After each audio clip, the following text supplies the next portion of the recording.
Yeah. Because as soon as you recognize, you're like. And then he always gives you like a look.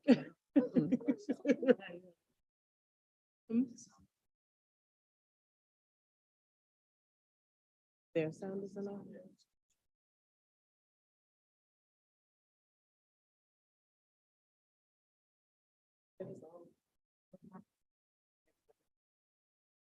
Is it?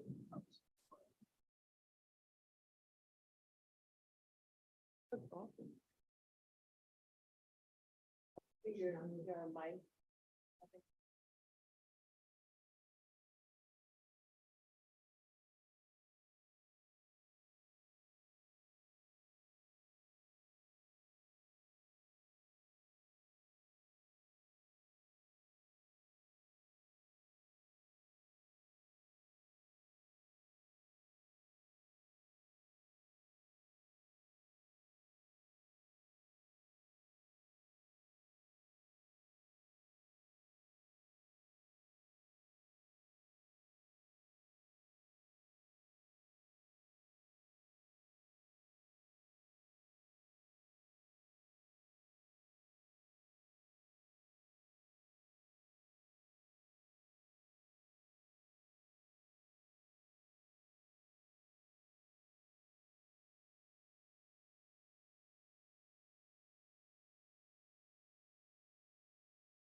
I'm calling to order this hearing. This is a public hearing of the Committee of the Whole, the Council of the District of Columbia. I'm Phil Mendelson, Chairman of the Council and Chair of the Committee of the Whole. Today is Wednesday, May 31st, 2023. The time is 9:29 in the morning. And this hearing is being held in room 412 of the John A. Wilson Building. The subject of this morning's hearing is entitled DC Public Schools Broken Procurement System. The purpose of this oversight hearing is to receive testimony regarding 36 contracts awarded by the District of Columbia Public School System without council approval. In December 2022, DCPS submitted 3 retroactive contracts valued at over $43 million for council approval. The 3 contracts were entered into by DCPS in July through September of 2022, but the request to approve the contracts came about 6 months later. Upon further investigation by the committee discovered that 2 of those 3 contracts, the 2 dealing with school meals, had not been sent to the council for review and approval since 2019. Using publicly available vendor payment data, the committee further determined that approximately $5 million in payments had been made this fiscal year under the food services contracts. The committee held a hearing on the food services contracts on February 10th, 2023, at which DCPS testified that an additional 10 contracts over $1 million had been identified as not being sent to the council for review. However, the committee had already identified additional contracts that DCPS failed to submit. DCPS has now identified a total of 36 contracts that were entered into without authorization. The total value of all of the contracts is in excess of $269 million. That is over $250 million spent by DCPS without the council authorization that is required under the Home Rule Act. The Committee of the Whole held a joint hearing with the Committee on Public Works and Operations on legislation that would revoke DCPS's independent procurement authority. That hearing was held on May 25th, 2023. However, this May 31st hearing will specifically look at DCPS's systematic management failures that led to the 36 contract awards, determine how DCPS represented the contracts to the Chief Financial Officer to purportedly authorize vendor payments, and provide testimony to the council on whether these contracts should be approved retroactively by the council. The record in this matter will be open for 2 weeks. That is, it will close at 5 p.m. on Wednesday, June 14th, 2023. Although the testimony for today's hearing is limited to the Chancellor, representatives of DCPS, and representatives of the Office of the Chief Financial Officer, written statements for the public will be accepted and made part of the official record. Again, the record will close at 5 p.m. on Wednesday, June 14th. We have, according to the witness list, 2 witnesses. Let's see, 3 people at the table. It is sometimes our practice to swear in witnesses. So if each of you would please stand, raise your right hand. Do you swear from under penalty of law the testimony you are about to give to the Council of the District of Columbia Committee of the Whole is truth, the whole truth, nothing but the truth? Thank you. Each answered in the affirmative. You may be seated. I have a statement from Dr. Farabee. I don't know, Mr. Saunders, if you have a statement. This is Councilmember White. I'm here virtually. Excellent. And I was ignoring you, and I apologize for that. Did you want to make an opening statement? Yes, please. Please. Thank you very much. And I won't say much. I just want to first thank you for having this hearing and underscore what you said in your opening. It is very alarming that DCPS has been unlawfully awarding $270 million worth of contracts that haven't been approved by the council. At least one contract has not been found, although taxpayers are paying for that contract. I am really concerned. I understand that there have been some administrative actions, possibly including firing people. But what we're looking at is a flag that there's a systems and management problem. And I'm concerned that if there's not a check that will allow the chancellor to become aware of issues like this, in the future, then all we'll be doing is hoping for the best with new people. And I don't think that's good enough.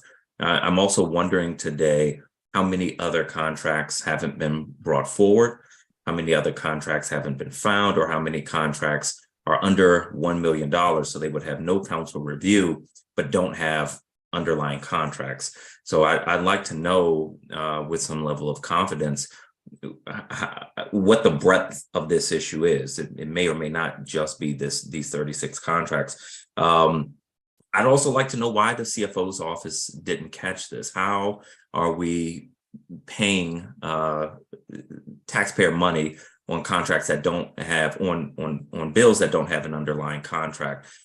This, of course, comes right on the heels of the baby bonds fiasco.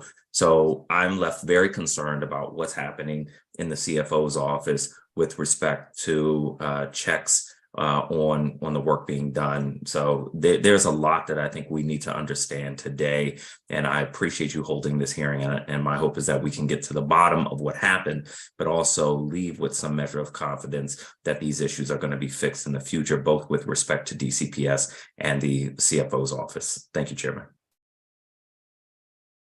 Thank you, Councilmember.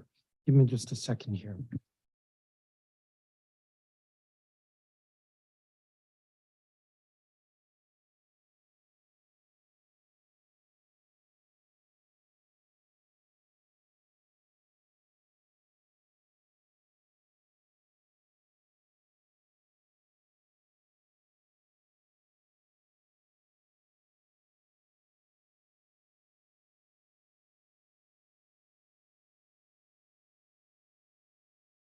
Sorry about that. Chancellor Kirby, you have a statement? I do. Thank you, Chairman. Good morning. Thank you for your patience. Thank you. Good morning, Chairman Mendelson, members of the council and staff. I'm Dr. Louis D. Fearby, Chancellor of the District of Columbia Public Schools. I appreciate the opportunity to provide you with an update on DCPS progress in restructuring our procurement system. DCPS fully respects the role of the council in approving contracts under the Home Rule Act on behalf of the agency. I apologize for our unacceptable non-compliance that took place. I also want to emphasize that we take this issue very seriously and we're addressing the underlying issues to prevent any reoccurrence. I appreciate the council's approval of the contracts for TAMA and Milestone and the vendors that provide critical services for our students with disabilities, including medical education support classrooms, and the contract for security assistant management, security guards, and the DC Central Kitchen for food service. Each of these vendors are important service providers for our students, our teachers, and administrators. At the present, there are 7 additional contracts for retroactive fiscal year 23 approval that we expect to be before the council at its next legislative meeting. We understand at the council's role, it is their right to have oversight and make certain that our commitment is being made in stewardship to our taxpayers' funds and delivering critical services to our students and families in need. As I shared last week, our ongoing investigation has resulted in staff disciplinary measures, and I will take additional steps necessary upon the conclusion of our review. During the public health emergency, DCPS was understaffed and overwhelmed, and as an agency tasked with rethinking our school in an environment where we were providing virtual services as well. While working to keep our community safe and supported, the situational context, however, is not an excuse, but it's important to note that this was an issue in our preliminary review and revealed that the system that was in place was in good intent. However, the priority of our services to students was at the forefront.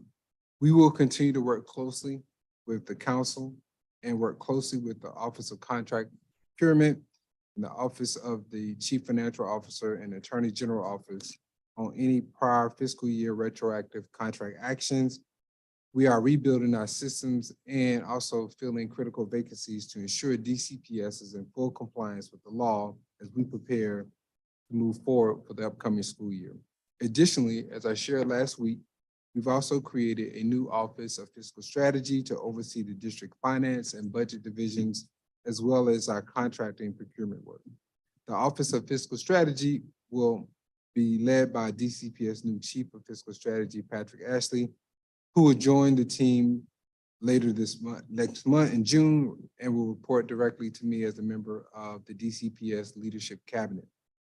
Mr. Ashley played a critical role, particularly in a significant way with DC Health during the district response to the pandemic, overseeing an enormous amount of logistical mobilization. And as an innovative management leader, I'm confident that Patrick's skills developing systems and implementing organizational change will improve our financial work streams and also provide these areas with the dedicated support and oversight that they require. This summer, we will go before the Mayor's Procurement Accountability Review Board again, provide an update on the corrective actions we've taken on our rebuild contract management system, and we will also receive additional feedback at that session, and OCP will also issue a public report. We also look forward to benefiting from a third-party audit by the Deputy Mayor of Education Office, which we anticipate will be completed by the fall. The audit will review DCPS's contracting cycle, related internal controls, and pre-award procedures for executing contracts. I would like to close by reiterating that DCPS is fully committed to rebuilding our procurement process in alignment with district law. Thank you for our opportunity to testify today. I'm available at this time to answer questions.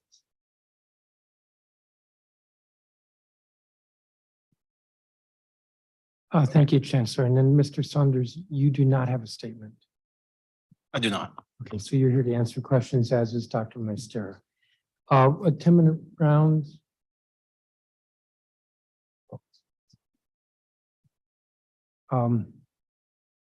Chancellor, I'm a little intrigued by a comment in your report. I appreciate that you're taking full responsibility and that you also commented in spite of, I forget how you put it, situational context that DCPS should have complied with the law. But still, you have in your statement, during the public health emergency, DCPS was understaffed and overwhelmed as an agency. And that makes sense, I get that. Except that, as you know, last week I asked for data on your office of, let me see, Deputy Chief of Contracts and Acquisitions. And in 2020, February 1st, so that's before the pandemic, you had 19 positions. In 2021, during the pandemic, you had 19 positions. In 2022, as we were coming out of the pandemic, you had 20 positions. So I'm not quite getting why DCPS was understaffed and overwhelmed with regard to its contracting office. Thank you, Chairman, for the opportunity to provide additional context. And so I don't believe the actual number of staff is the issue. We have had some reductions in other areas. However, the number of transitions of individuals in those roles, I believe over that time period of the 2021 plus staff, we've had up to 15 transitions, and we currently have 9 of those 21 positions vacant at this time. That's a little confusing to me as well, because I also asked you for the current number of employees in that office, Deputy Chief of Contracts and Acquisitions, and you gave me a list that has no vacancies. You just said orally that there are 9, but the list you gave me lists no vacancies. And as I noted, in previous years, there were either 19 or 20 positions. Currently, there are 15, which suggests the office downsized. Again, you didn't list any vacancies. So I'm kind of confused here. And I did want to ask you why the office is smaller. Well, there aren't vacancies listed in the report. And so I believe the request was to provide information on people that are in current positions. But there are vacancies, there have been vacancies. There have also been people who've been in positions that also were on leave as well. On leave, okay, that's not the same as vacant. So let me see. On February 1st of this year, there were 17 positions in the office. And currently there are 15. So I'm still having I mean, did you give me accurate data in the letter? Because I don't see, it's true. I asked in descending order by length of service, which by the way, I didn't get. Please list all of the current employees in the Office of Deputy Chief of Contracts and Acquisitions and for each their length of service in that office. So no, in that question, I didn't ask for vacancies, but 15 are listed. 3 months earlier, for which I did ask for vacancies, 17 were listed. So what's the true staffing for that office? So there are 21 and there are current 9 vacancies in the office, and we didn't provide vacant positions. So again, what you're looking at is the current positions in the office. Now, we also have some details over from the Office of Contract and Procurement. So that may skew the numbers slightly as well.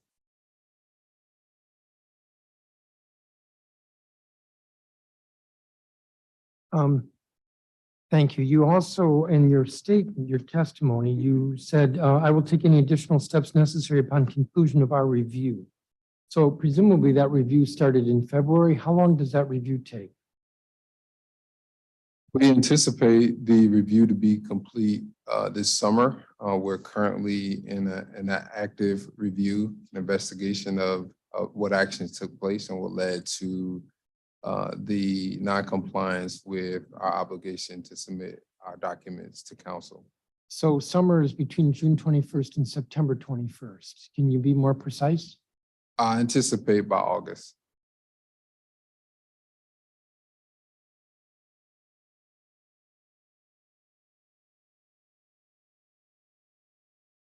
There are 11 contracts that are over $1 million that are current this year. Of the 11, the council's approved 4. DC Central Kitchen, Milestone Therapeutic Services, Security Assurance Management, and TAMA LLC. There are 4 others that have been submitted to the council. Stexo Magic, Maxim Healthcare Services, Gordon Food Services, and Curriculum Associates LLC. So that's 8 of the 11. You're hoping that we will approve all 11 by next Tuesday. So when do we get the other 3? That work is active as we speak. We're currently working with OAG to obtain legal efficiency, finalize those documents to go before the council in hopes to ensuring that they are ready for council approval at the next legislative session. How long does this take? That's maybe a rhetorical question, maybe not. You should have been aware of these contracts when they were entered into, that they needed to come to the council. Regardless, surely by February 10th at the hearing, you realized that there were contracts. I don't know if these 3 that we still don't have were on the list that you gave us February 11th or February 10th. But so I'm just going to work from February 10th, March 10th, April 10th, May 10th, 3.5 months. How long does it take to get these contracts to us? Well, they vary in complexity, and documents and information have changed. So we need to ensure that the most updated information is scrubbed and prepared for legal sufficiency. And then once approved, we'll go to the council for approval. So are you saying that the contracts were entered into without the clean hands certificate or the fiscal availability funds certification by the CFO? I think those are, and also the checking to make sure that the businesses are appropriately licensed. The contracts were entered into without any of that paperwork? Again, I think the complexity of the contract does vary. As you said, you have some of those contracts already. And we're again working with OAG to ensure that you have them by the next legislative session. So when were they sent to the Attorney General? I don't have the exact date. Dr. Mister, do you have the February, specifics? March? Good morning, Chairman. We've morning. been sending the contract packages on a rolling basis, beginning with the ones that came before you. And the remainder, as the Chancellor spoke to, are currently being closed out with the Office of the Attorney General as we work toward legal sufficiency. doesn't really tell me when they went to the Attorney General. Well, we have been submitting them on a rolling basis to prioritize those contracts that provided direct services or provide direct services to students. And so we've been submitting them on a rolling basis as they've been prepared based on that prioritization that we've discussed prior. Well, I don't want to use up all my time here, but let's see, in order to send us the contract for approval, we have to have the contract, which presumably you have. We have to have a contract summary, which I believe is usually about 3 pages with, I think it's 10 standard questions. You have to have legal sufficiency from the Attorney General. You have to have a clean hand certificate. You have to have a certification from the CFO that the funds are available. And maybe you have to have a certificate that the business is appropriately licensed in the district. Am I leaving anything out? Those sound like the correct documents. We also needed to refresh the documents because as time passes, as you know, some of the documents such as clean hands, they have a expiration date, if you will. So there'll be a 90-day window for which they're current. And then also we needed to complete additional modifications as time passed, and you can have unilateral modifications or bilateral, which require the signature of the vendor. So all of those materials, plus the historic materials, some of these contracts, as we've spoken to, go back 3 fiscal years. The base year was fiscal year 20 or 21.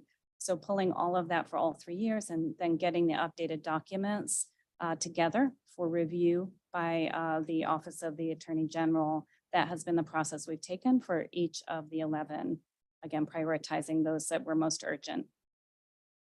All right, and you've had 3 months to do that. Is there any issue, Mr. Saunders, with the funding availability?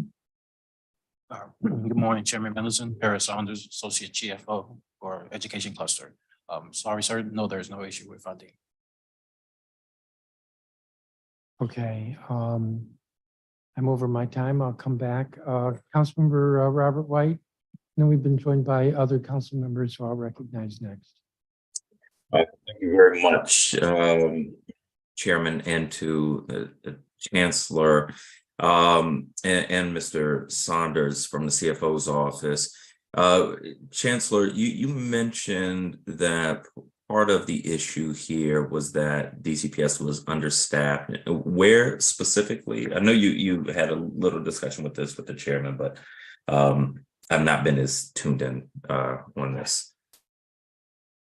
Yeah, good morning again, Councilmember White. So there were several transitions of staff members throughout the public health emergency as our status for remote work change, as our services shifted, and we needed to provide critical services to students and families in a different way. We've continued to be challenged with transition. As I shared with the chairman, there are currently 21 positions associated with the team. And of those 21 positions, there are currently 9 vacancies in that team that we're currently hiring for. Excuse me? On which team? Our DCPS contract and procurement team. Okay, how large is that team? The team is approximately 21 members. Okay, and is that approximately the size it was before the pandemic? Approximately about the size. Okay. And you mentioned in your testimony that you're making systems changes. What specifically are you doing? Well, as I shared in my testimony, DCPS is being restructured in how our contract and procurement office is being managed and oversight. And so that division will be led by one person who will be responsible for Office of Contracts and Procurement, and also our business and finance function. And that individual will report directly to me as a member of our leadership cabinet. Okay, and is the head of the Office of Contracts and Procurement different than the Office of Fiscal Strategy that you mentioned in your testimony? Yeah, so the current Office of Contracts and Procurement is not led by a chief that has that sole work stream currently. Okay, so the Office of Fiscal Strategy is new, right? Correct. That is correct. Okay, how big will that office be? Again, there'll be only two divisions reporting into that office, contracts and procurement, and then our business and finance functions. Okay, two departments will report into the Office of Fiscal Strategy. How many people will be in the office, or yeah, how many people will work in the Office of Fiscal Strategy? There are currently 21 positions in the Office of Fiscal Strategy. I'm sorry, there's currently 21 positions in contracts and procurement. Right. The Office of Contract and Procurement and the Office of Fiscal Strategy are different offices, or will be different offices? Yeah, I thought you were asking about how many positions are in fiscal strategy. And so right now in our business and finance functions, we will reorganize there. So I don't have a specific number of how many people will be in that division, but there are currently 21 positions in our Office of Contracts and Procurement, which will then report under the Chief of Fiscal Strategy. Okay. So there'll be a Chief of Fiscal Strategy. Under that person will be the Office of Contract and Procurement and the Business and Finance team. That is correct. Okay. So the major systems change is that you're going to put a Chief of Fiscal Strategy above those two divisions. That is correct. And Okay. that person would report directly to me, which is not the current structure. Got it. Okay. Are you committed, Chancellor, to following the procurement process in the future, that is to say, send all contracts above $1 million, whether initially or they tip over $1 million to the council immediately for review? I am. We've already provided additional training to staff on those expectations. In addition to that, we've created tools and planning processes to ensure that procurement above $1 million and procurement below $1 million is all followed in the correct process and procedures, which also will include additional controls. And for example, a control would be that any contract of $1 million would require additional review and cabinet or chancellor approval. Okay.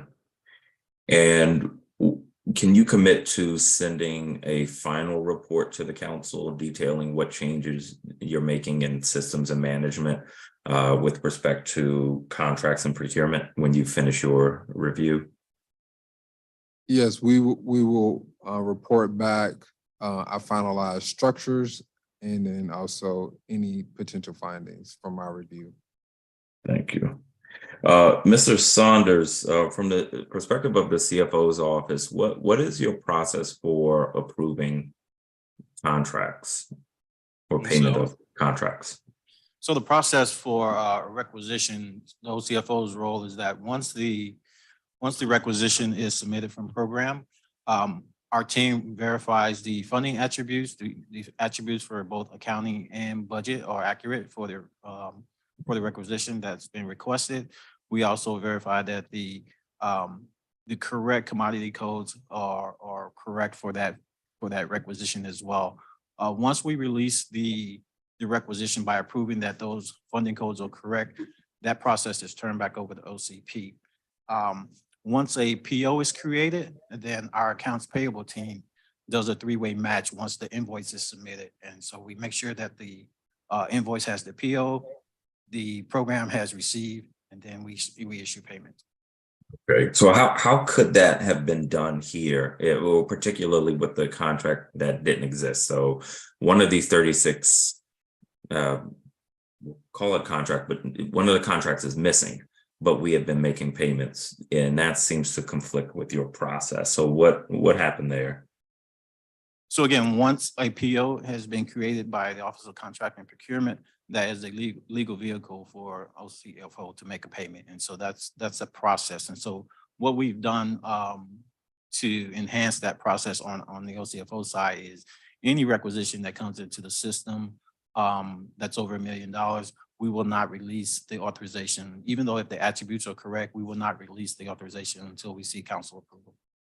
Can I interrupt for a second? You said that, Mr. Saunders, you said when the invoice is created by the OCP, Office of No, Contract. when the invoice is created and submitted by the vendor. And so the vendor has a valid, Invoice and the purchase order. I'm sorry, Purchase order is created by OCP. Office of Contracting and Procurement. Yes, sir. Not DCPS. DCPS is OCP. Sorry. Say that again? DCPS is Office of Contracting. Okay, so it's not the Office of Contracting and Procurement, it's DCPS, Yes, Procurement Office. yes. Thank you, Councilmember. So this first step of verifying funding attributes, how did you verify funding attributes if DCPS doesn't have the underlying contract? Well, they have to have the funding before they obviously enter into a contract. So they submit to us what attributes they plan to use to pay the contract. Okay, so you look at whether or not they have the funding, not whether or not a contract exists. Exactly. Okay.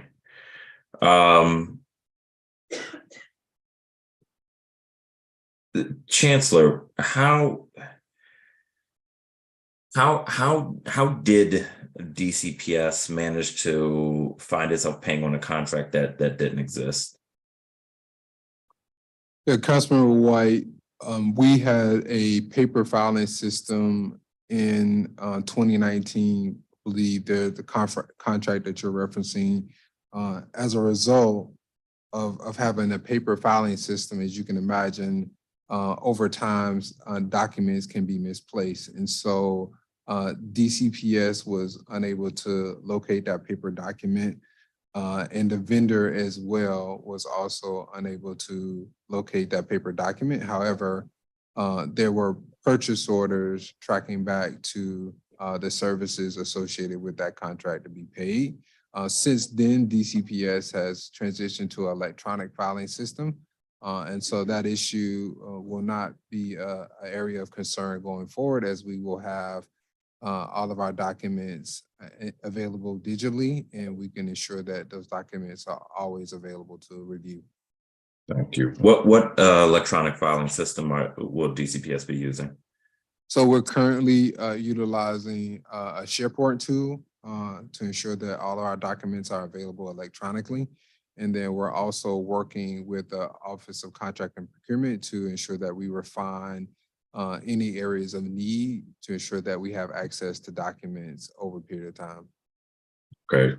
It seems like DCPS will have a different electronic filing system than OCP, which means there will be some redundancies in our government and maybe some cost inefficiencies. So Chairman, that's something we'll have to keep an eye on unless the Chancellor has a response on that issue. Yeah, I think we certainly have an ability to move nimbly, I think, which is quite different than what the Office of OCP may have in terms of their functionality. But I'll turn to Dr. Mister, who's been leading that effort, may be able to provide additional context on our transitions. Thank you, Chancellor. So to follow up with what the Chancellor was speaking to, we do have a SharePoint system in place for all of our current contract files and all of the historical files. We are also working with OCP to adopt their past contracting module, which, to your point, Council Member, will align us with that one system. And that will allow us also to utilize that system for many other benefits, in addition to tracking contracts in the aligned way that we will be able to. We will also be able to report out on contract status and utilize OCP's website to post our contracts. So we're moving toward that one unified system with OCP. Thank you. Thank you, Chairman. Thank you, Councilmember. Was there something you asked of the Chancellor to provide? To the committee, the final report after they finish their review, so that the committee understands what changes they are making after their review. So that's the review the Chancellor referred to, in which he said, I will take additional steps necessary upon the conclusion of our review. Correct. But so not just a disciplinary action. But systems and management changes. That as well. Chancellor, you Yes. understand? Yeah, I understand. There may be additional changes that we made to our organizational structure or system that we will report back on. Thank you. Councilmember Bonds? Chairman, Councilmember Henderson gonna go before me. Okay, you both walked in at the same time. I know, but And I was trying to be She and I- respectful. reached agreement. Councilmember Henderson? All right, thank you. Thank you, Mr. Chairman. Good morning, Chancellor, Mr. Saunders and Dr. Maestera. I'm not going to rehash what I said last week. Again, I think I'm the only one in this council who's worked at DCPS and who's worked on procurement issues. So I understand a bit of the complexities, which is why I'm a little confused about some of the things that are going on. But I want to follow up first on a question, on a response that you gave to Councilmember White, because I just want to make sure we're not slapping lipstick on something and calling it new. So right now you have an Office of Resource Strategy, correct? That is correct. And under that is the Office of Contracting and Procurement. That is correct. And under that is also the Office of Business and Finance. That is correct. Okay, so you told Councilmember White that we're now going to have an Office of Fiscal Strategy, which has the Office of Contract and Procurement and Business and Finance. So what material difference is it? Is it now that this is going to be a person, whoever the chief of fiscal strategy is now going to report directly to you as a cabinet level position? Is that All correct? right, so there are a couple of differences that I want to highlight. So currently with the Resource Strategy Office, that individuals have other offices in addition to those two that are referenced. So for example, that person also oversees many of our HR function as well. Right. So where's HR moving to in your new structure? So currently, Because that's had some problems too. yeah, so currently, Dr. Mester is providing leadership to that office as we finish our reorganization. We're currently looking at our budget landscape to determine how we can, best move forward, knowing that there are some reductions that we'll need to make or restructuring that will need to take place centrally. But there are many functions of our employee services team that are also a part of the Office of Resource Strategy. And the Office of Resource Strategy Chief historically has not reported directly to the chancellor as well. Okay. So you said that's going to be a change that happens this summer. That is correct. Okay, great. I want to ask in terms of other pieces, and I know some of this can come whenever you hire your new chief fiscal strategy person or whoever is going to, I imagine there's still going to be a director of OCP or contract and acquisitions or. Yeah, it could be. I will work with Mr. Ashley on what we see as the best course of action going forward in terms of how that office should be structured. Okay. Do you all require continuing education for your contracting specialists or officers? I mean, there are specific trainings that we do require of individuals, and we ensure that they meet the requirements of the job description. I'll turn it out to Mr. Is there any other trainings or continuing education that you can think of? Thank you, Chancellor, and good morning, Councilmember Henderson. Yes, we do align our training requirements with OCPs. So we make sure that every employee on the team has foundations training, and the current deputy chief is requiring that training occur every 2 years. So there's a renewal cycle. There are also more advanced trainings based on the level of the specialist. So they formerly were referred to as tier 1, tier 2, and tier 3. And so for each of those levels of responsibility, we make sure that those trainings are completed as well. OCP is currently updating their training system, so we will align with their training system moving forward. Right. So the training system for OCP, is it mostly virtual? Like, am I going to sit at a computer and do a module and then check for understanding after? My understanding is that it has been in person other Okay. than during the pandemic, and that they're very rigorous about that. They don't allow people to be distracted by any other device. So I imagine that will continue. Yeah, okay. Because I think one of the issues that is going to be a challenge for whoever is taking over this office in the future is that for a lot of younger folks, they don't see contracting and procurement as a career strategy opportunity, which means that sometimes you get folks in these positions who are stuck in how they were taught perhaps a decade or two ago. And technology and things have changed. And so I think we need to kind of figure that part out. in terms of going forward? Because I think you said 9 of 21 positions are currently vacant. I can appreciate that you all want to recruit from people who have current experience, but perhaps you might want to find some fresh faces. Let me ask about some of these contracts that are before us. And one of the things that I'm kind of curious about, I count 7 contracts that are related to COVID. I'm curious what happened that these weren't approved under the emergency order with OCP. Yeah, that's still under review. Early indication is that 10 of the contracts in question that we've been discussing of the 36 could have been misunderstood to be related to emergency status. But we do want to confirm that. We do know that there was very specific language around food service on the USDA. But again, we want to confirm that as a part of our review process. Okay. And for those who are watching, we're talking about maximum healthcare services that are doing staff assisting for COVID procedures, test to return, even the folks who provided coverage in the care classrooms. I'd imagine that falls under the COVID pieces too.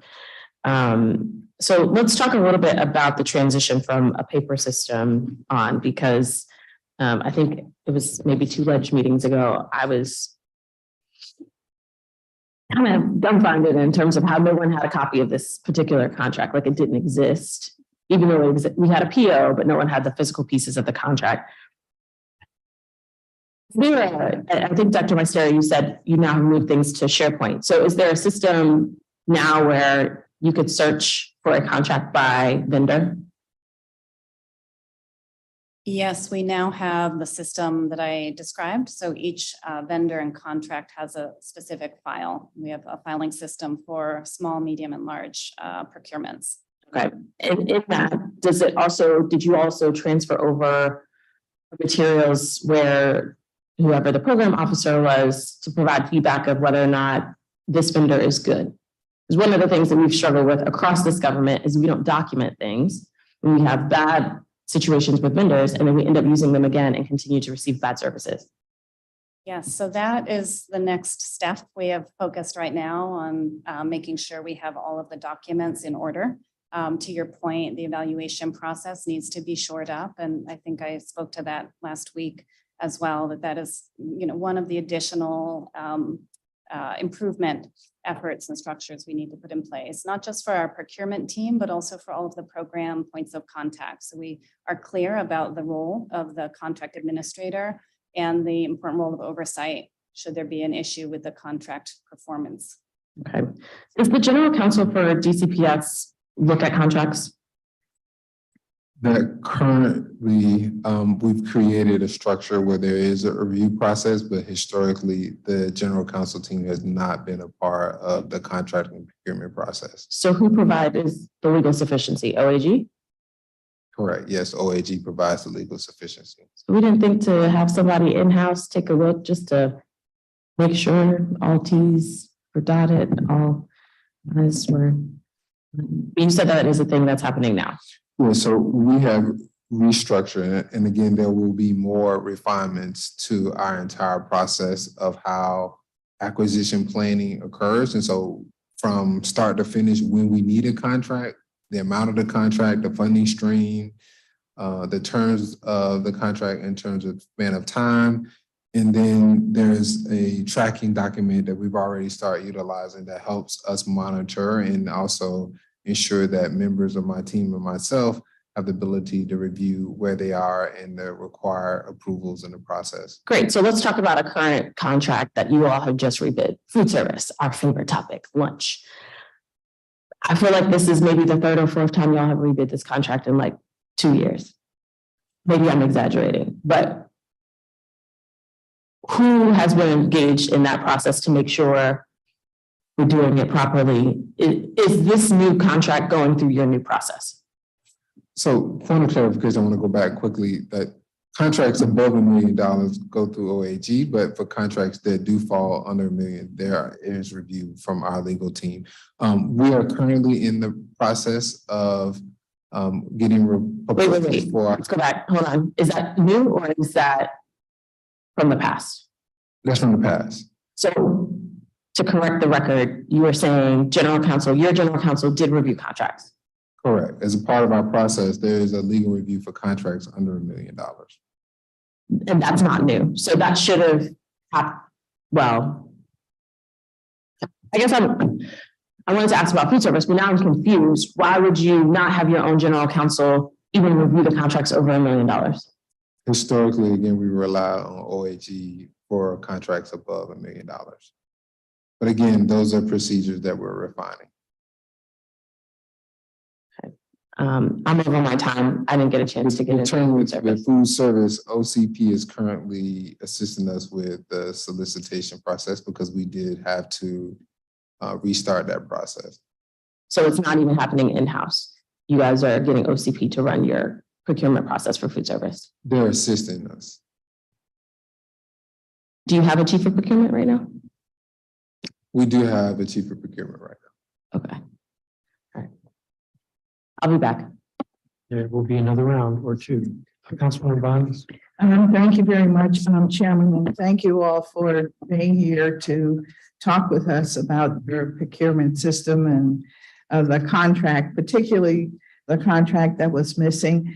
Mr. Chancellor, I just really wanted to start with your testimony. I mean, I appreciate your conciliatory approach to correcting the errors of the recent past. Thank you very much for that. And we want to hold you to making those corrections into the future.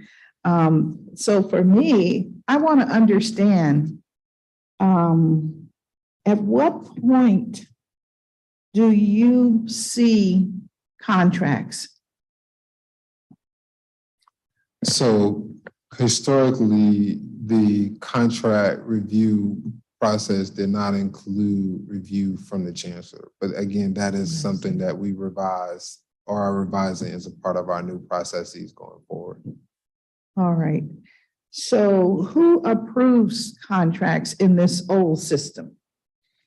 And so our deputy chief, who is our procurement officer, who leads our Office of Contract and Procurement, is responsible for submitting those documents. All right. And what is the history of that individual? And what I'm asking is, are they a new employee or 12 years, 30 years, tenure?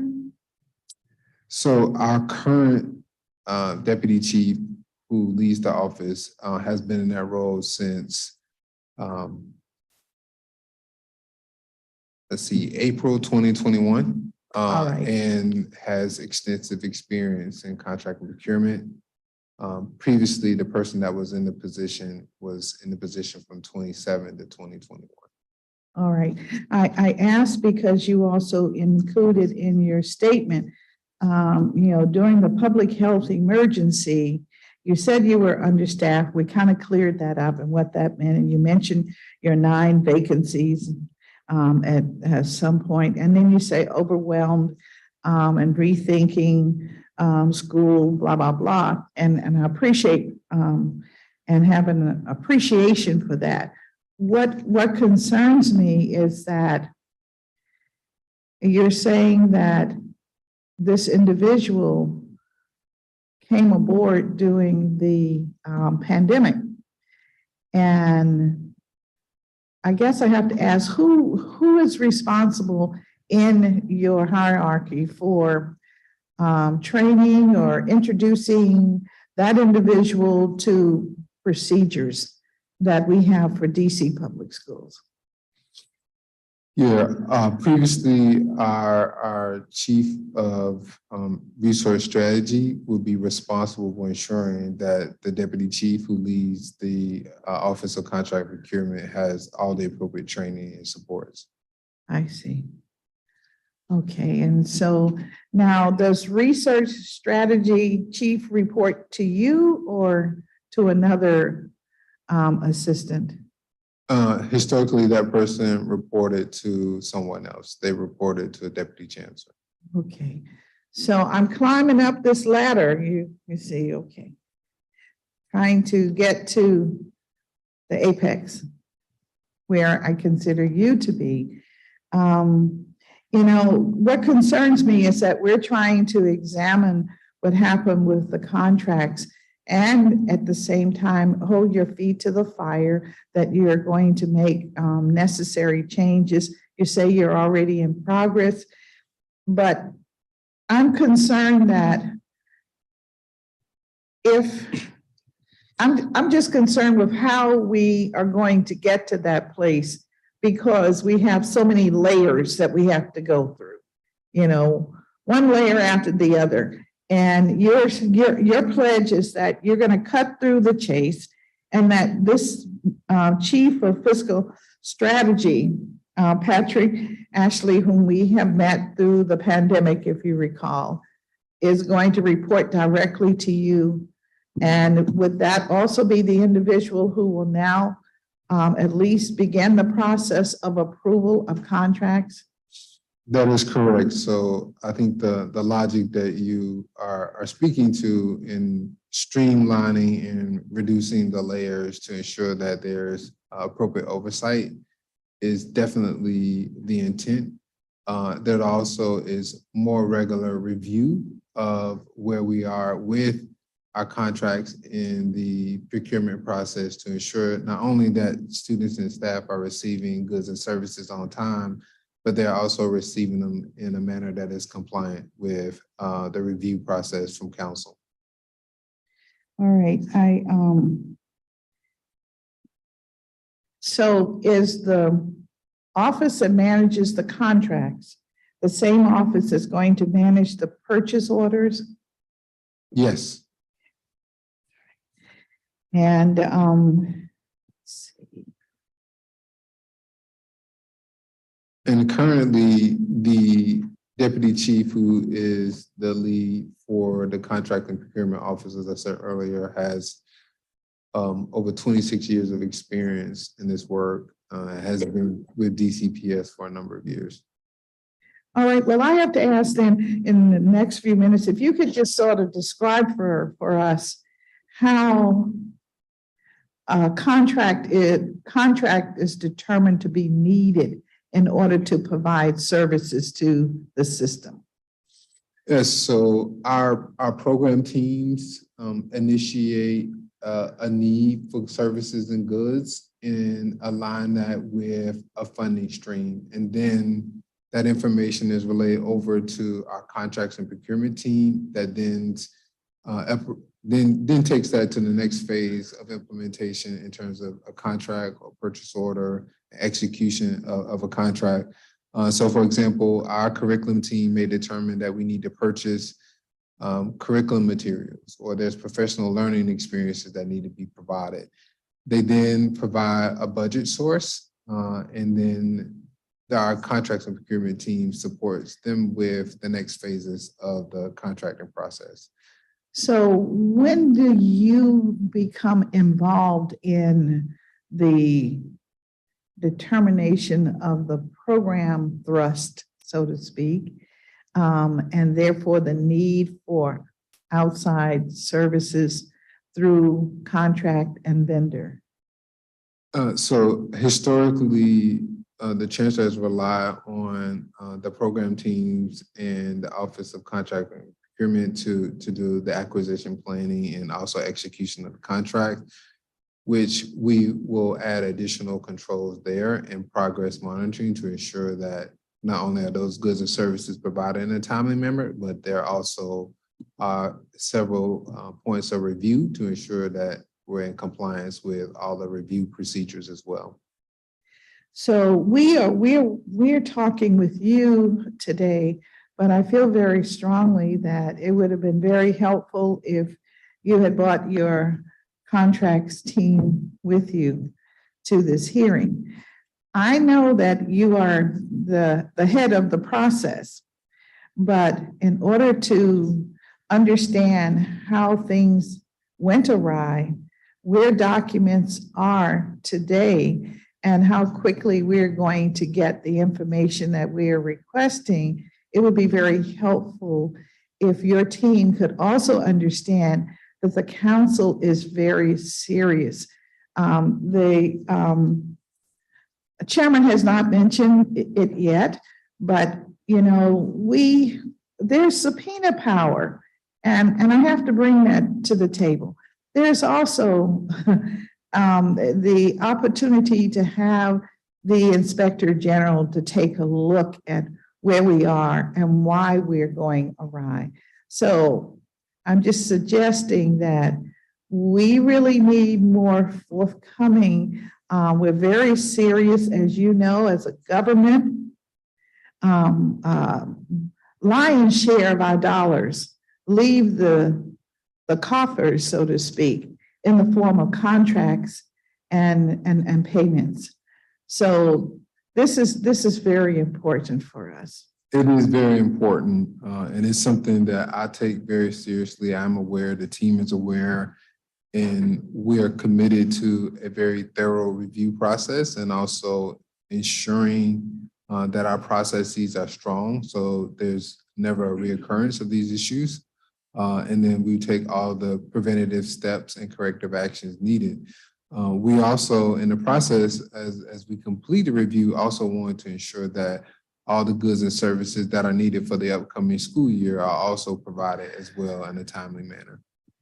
Well, thank you for that. But, Mr. Chancellor, over a period of time, we are not always clear as to what you're going to do.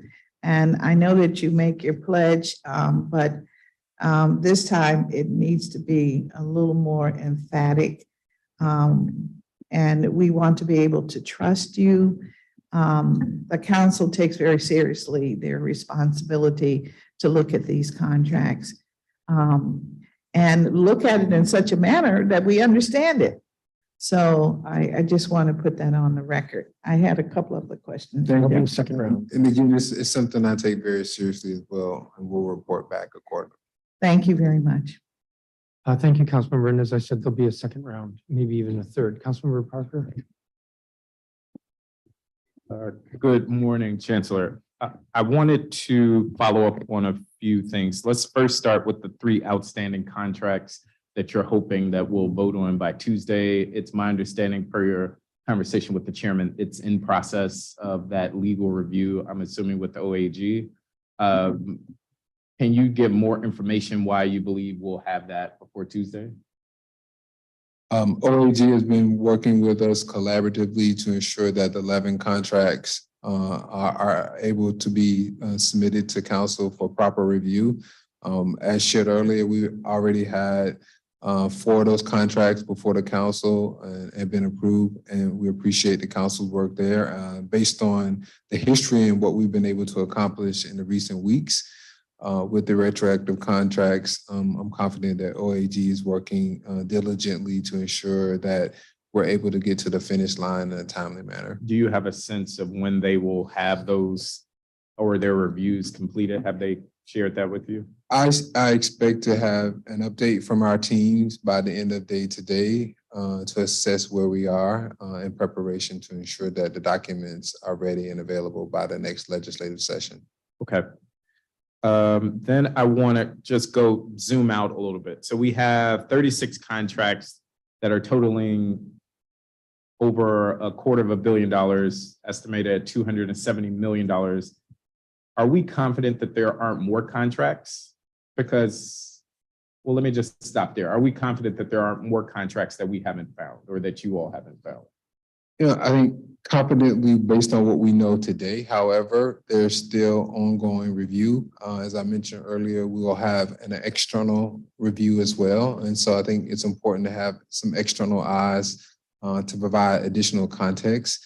I think it's important to note as we speak about the contracts and the amount that it is over I think a 4-year fiscal period where there is I believe documentation that DCPS had executed properly on some contracts during that time period as well, and has a budget of $1.8 billion and has had a history of executing on that budget in the proper way. And so we anticipate that that will be our course of action going forward. And as we learn more, we'll report back to the council in terms of the contracts in question. I mean, I hear that, but to say, oh, we've had about 1.8 billion in spending and you're talking close to 300 million, that's not a good ratio. Well, I'm to saying have 300 million of 1.8 billion 1.8 billion annually. misused or misappropriated, I should say. Yeah, so $1.8 billion annually. And so I think the point there is I believe the contracts in question are over a 4-year fiscal period. I got you. Who is conducting that external review? So it is in the solicitation process right now in partnership with the Deputy Mayor of Education. So the individual or the office that will be responsible for that has not been identified. So I know that the Inspector General's office is also conducting a review.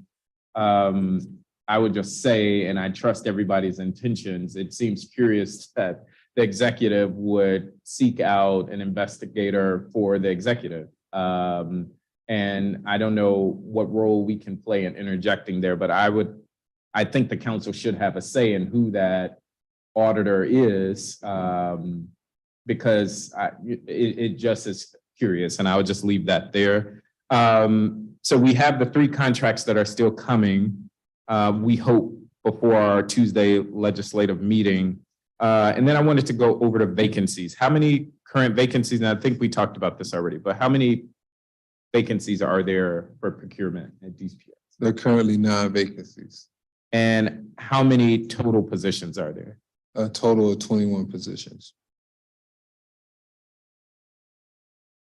And do you have any confidence that, or are you all trying to fill those vacancies? We are anticipate, I shared with members of the council earlier today, is the goal is to ensure that those positions are hired for by August.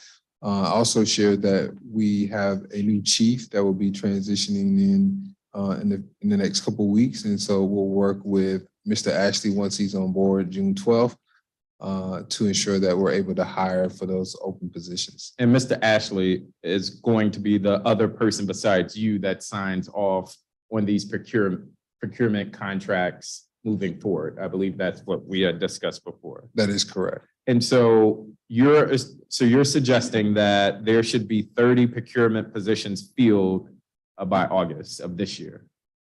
You said 30. Well, you have 21 and you have 9 vacancies. You're trying to fill the 9 vacancies.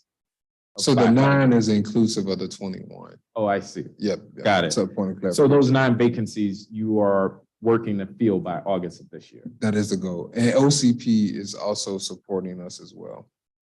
Okay.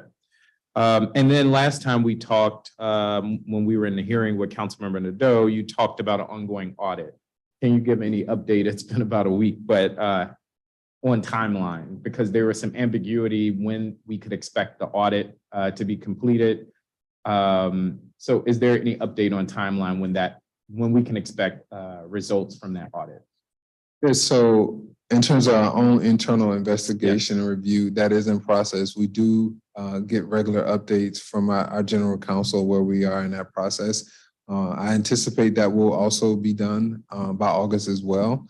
But I've asked the team to ensure that we do a thorough job, but also do it in a very urgent manner so we have more information to share and can take action accordingly. And we had discussed previously that DCPS would share findings with the council, and that is still the plan by August. That is the From plan. that internal review. And so that is separate than this review that the executive is seeking to do through their own solicitation process. Do you have a sense of a timeline for that separate external audit? I anticipate, based on what we know today, that there will probably be a 2 to 3 month window in terms of that process from solicitation to review and to reporting. So I anticipate that will be available in the fall. And we're also in regular communication. We'll report back to the PARB as well, which is the review board that has also been engaged in investigating the issues and the corrective actions.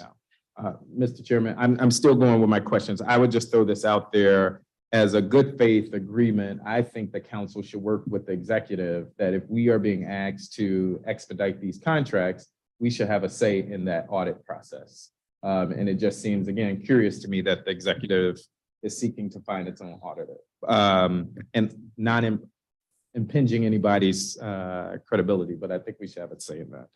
A few other things I just wanted to go over in terms of timeline for the new school year, because we have a school year that is wrapping up and we have a new school year coming. So when you say August, to me, that is the new school year. And what will change for schools if I'm a school leader in Ward 5 and I have to submit contracts? Because I remember the last time we had this conversation, you said all school-based contracts go through central office for approval. I'm assuming that's going to be the same. That's a question. And what will be different for schools for this coming school year? And so that process will be the same. I think schools, for the most part, their process will mirror what they've experienced in the past. I think the changes will be most significant centrally, where there's more review of the contracts and the approval process and also the acquisition planning. So we provided to the chairman however, we can provide to members of the council as well, just a view into our planning processes and documents as we prepare for the opening of school, which provides our review at this time of all of the procurement needs to ensure that we're able to provide goods and services for the start of school year. Now, it's important to know as a caveat, vendors sometimes have delays, there's sometimes supply chains, so there may be other issues that may impact delivery. However, we are working to ensure that the bulk of the procurements are complete before the school year. The headline there for schools, even though you all are going through this massive overhaul, not much should change on their end. Yep, This is more of a central office thing. Got it. To go, yes. And then one of the things I wanted to quickly circle back on was the internal review of all contracts below $1 million. You said OAG reviews over $1 million. That paperwork, so for these contracts that I would have presumed would have went through DCPS's internal review, do you have paperwork for that you could share with the council? For these contracts that, well, I guess the contracts that we're approving are over $1 million. That is correct. But in terms of all of the other ones, is that part of the tranche of information that you're translating from paper to digital? Yeah, so we move all of our documents from a paper process to our SharePoint process, which has allowed us to digitize our documents. And then we're also working with OCP to adopt the PASS module, which will allow us to be aligned with how OCP captures all of their documents and the process electronically. Okay, thank you. Thank you, Councilmember. Chancellor, as I've indicated many times over the last several months, I would like all 6 contracts before we move to approve any of them. And I think I indicated that we are missing 3. CDW Government, Inc., High Tech Solution, Inc., and Vision Security Solutions, LLC. The deadline for filing them is at 5 o'clock today. Understand, Chairman, of the expectation, and as I shared earlier, we are working around the clock. Our teams are working today to ensure that we are able to meet that deadline. As we get closer to the end of the day, we'll have an update to share with you in your office of where we are. Okay. Not like I haven't asked for a couple of months with regard to that. In the letter that I received last night from you, there were several attached tables, and I was curious. You have the Office of the Deputy Chief of Contracts and Acquisitions, which currently has 15 people, 9 vacancies. But you provided a list of procurements between $500,000 and $999,000. and you don't give the names of individuals, but you give the office. And it's Office of Secondary Schools, Office of Teaching and Learning, Office of the Chief Operating Officer. Not, am I misreading this? That these are positions that can authorize these contracts? And so to clarify the position, there are currently 12 field positions of the team of 21 Yes, I in understand. DCPS, And 9 there's three- vacancies. Two No. detailed in one term. Correct. I understand that, but my question is, the table you gave me, type of procurement between $500 and $999,000. It lists the DCPS office, and it's not the Office of Contracts and Acquisitions. Yeah, so those are the program teams that initiate the contracting process. As I shared earlier, the process begins with program teams identifying the need for goods and So services this- in the This budget. table isn't representing who negotiates these contracts. It includes the funding sources, and it also provides a detail on where we are in the process. So I'll turn to Dr. Mister, who can speak a little bit more to the details, but it is intended to capture the process from inception, which would start with the program teams. Thank you, Chancellor. And yes, Chairman, this is our acquisition plan, which you had requested. It's a large file, so we sent it to you in 3 tranches based on contract value. And so for each table, what we had noted in our response is that there is a column where we identify the OCA team member, and that is the staff member within the Office of Contracts and Acquisitions, which is our name for the procurement team. And so there's an assigned team member from that office that manages the contract development. And then the core team member, which is our business unit within DCPS, and that is another function of managing the contract, the core team liaisons between the program team and the contracting team. So we took the names out in terms of our transmission over to you because those are our internal accountability tools. But each of these contracts is assigned a procurement team member and a core team member who are responsible for tracking and executing the contract timely. As the Chancellor said, the DCPS office column, that speaks to the office that is initiating the need. So we also call that the program team. All right, so I misread the table. The program office that initiates is listed. The OCA team member, so there is somebody from the Office of Contracts and Acquisitions Yes, who is responsible. It's just the name's not here. exactly. There's someone assigned to every single procurement listed, even the small procurements. Okay, and it is your testimony that there is somebody assigned, Yes, even though that column is blank. yes. Mr. Saunders, I was a little struck by, maybe I misunderstood. I think I heard you say that, well, first of all, you're not the agency fiscal officer, you're above the agency fiscal officer. That's correct. But I thought I heard you say the payments are paid on the invoice without looking for the approved contract. So the way the process works again, once the PO is created, the PO is issued to the vendor. The vendor submits their invoice into the payment portal.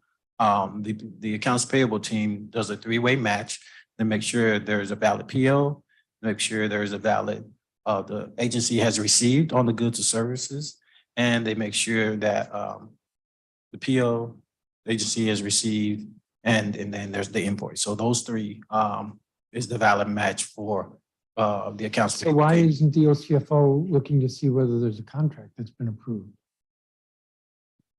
And so once Make it a 4, you called it 3-prong, make it a 4-prong. so we're working with procurement to use the PAS system to alert our accounts payable team or delete the system that there is a contract associated with this, the contract over $1 million that's associated with this PO. Because what the accounts payable team gets is an invoice that may or may not have the contract number on it. It'll definitely have the PO on it, but it doesn't alert the accounts payable team that this is a contract over $1 million. So So you're working to add that. So yes, we're working Okay, with, so how long does that take to add? so right now, the OCP team has indicated that they can't do that right now because they're moving past to the cloud. And so we put in a couple enhancements in our process to make sure that we capture that. So when will OCP be in the cloud? I don't know the exact date as of right now. You But have I can follow a back sense, up with like, you. do you have a sense like next month? No, this not next fall, month. Definitely not next next month. year? I believe next year. But I can follow Okay. up on that. Now, who creates the invoice? Who creates the invoice? The I vendor. don't mean invoice, the purchase order. Who creates the purchase order? The purchase order is created by DCPS OCP office.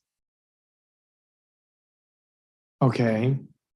The purchase order is created by DCPS's Office of Contracts and Acquisition. Acquisition, yes.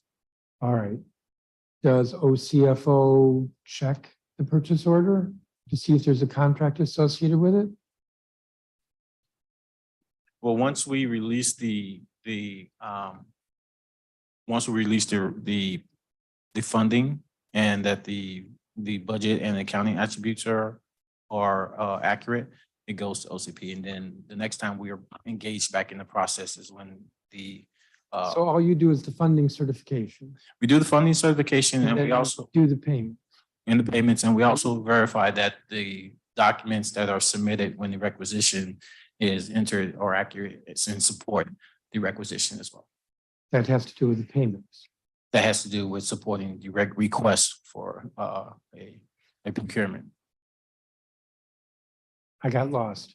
So when the program submits a requisition, in the requisition also they attach the supporting documentation to support the request for procurement as well. And we review that as well. That's a request for procurement. Yes, So that's not the procurement itself. that's That's a the part of the initial- process. It's Yes, the initial step. yes, sir. Okay, so OCFO is involved in the initial step. Yes, sir. OCFO is involved in the funding certification without checking to see if there's a contract. So when we get the funding certification, it indicates that when we do the initial funding certification for, let's say, a contract, it indicates that there's a contract, whether it's a new contract or if there is a modification, we verify the funding for that. So then you're told that there's a contract. We're told that there is a contract, yes. And so we're not informed whether or not council has approved that contract. Okay, yet. have you thought to ask that? So I come to you, I'm an agency and I come to you and I say, I need a funding certification. I guess that funding certification is necessary before the contract is executed, Correct, whether it comes to the council or not. correct. Okay, I come to you and I say, I want a funding certification for a contract for $750,000. Okay, I tell you that there's a contract. Do you look at the contract? We see the contract, yes, sir. Okay. If I come to you for funding certification for a contract of $1.1 million, you look at the contract? We still see the contract, yes. And that's at the initial stage and So then you should have that contract for Milestone from 2019. Or do you not keep copies? the contract, the contracts are kept with OCP. The So you contract. get it to look at and then you give it back, or you get it? What's to in the look at and you system, throw it away? so it's in the system, and so when you go back in the system, we can still, we can still pull it out of the past system. All right, so do you look to see if the contract's signed? The contracts are signed by procurement, but what we don't see and historically what we haven't seen was the approval from council.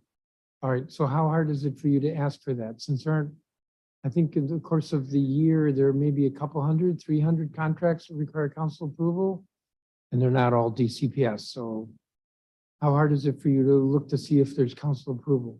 That it's not hard. It's a process sometimes, and we work in the practice with DCPS's Office of Contract and Assurance that we work in a parallel process where while we're approving the funding piece, DCPS's Office of Contract and Assurance is in acquisition or doing their due diligence on making sure that they get the contract and all the supporting documentation for that piece.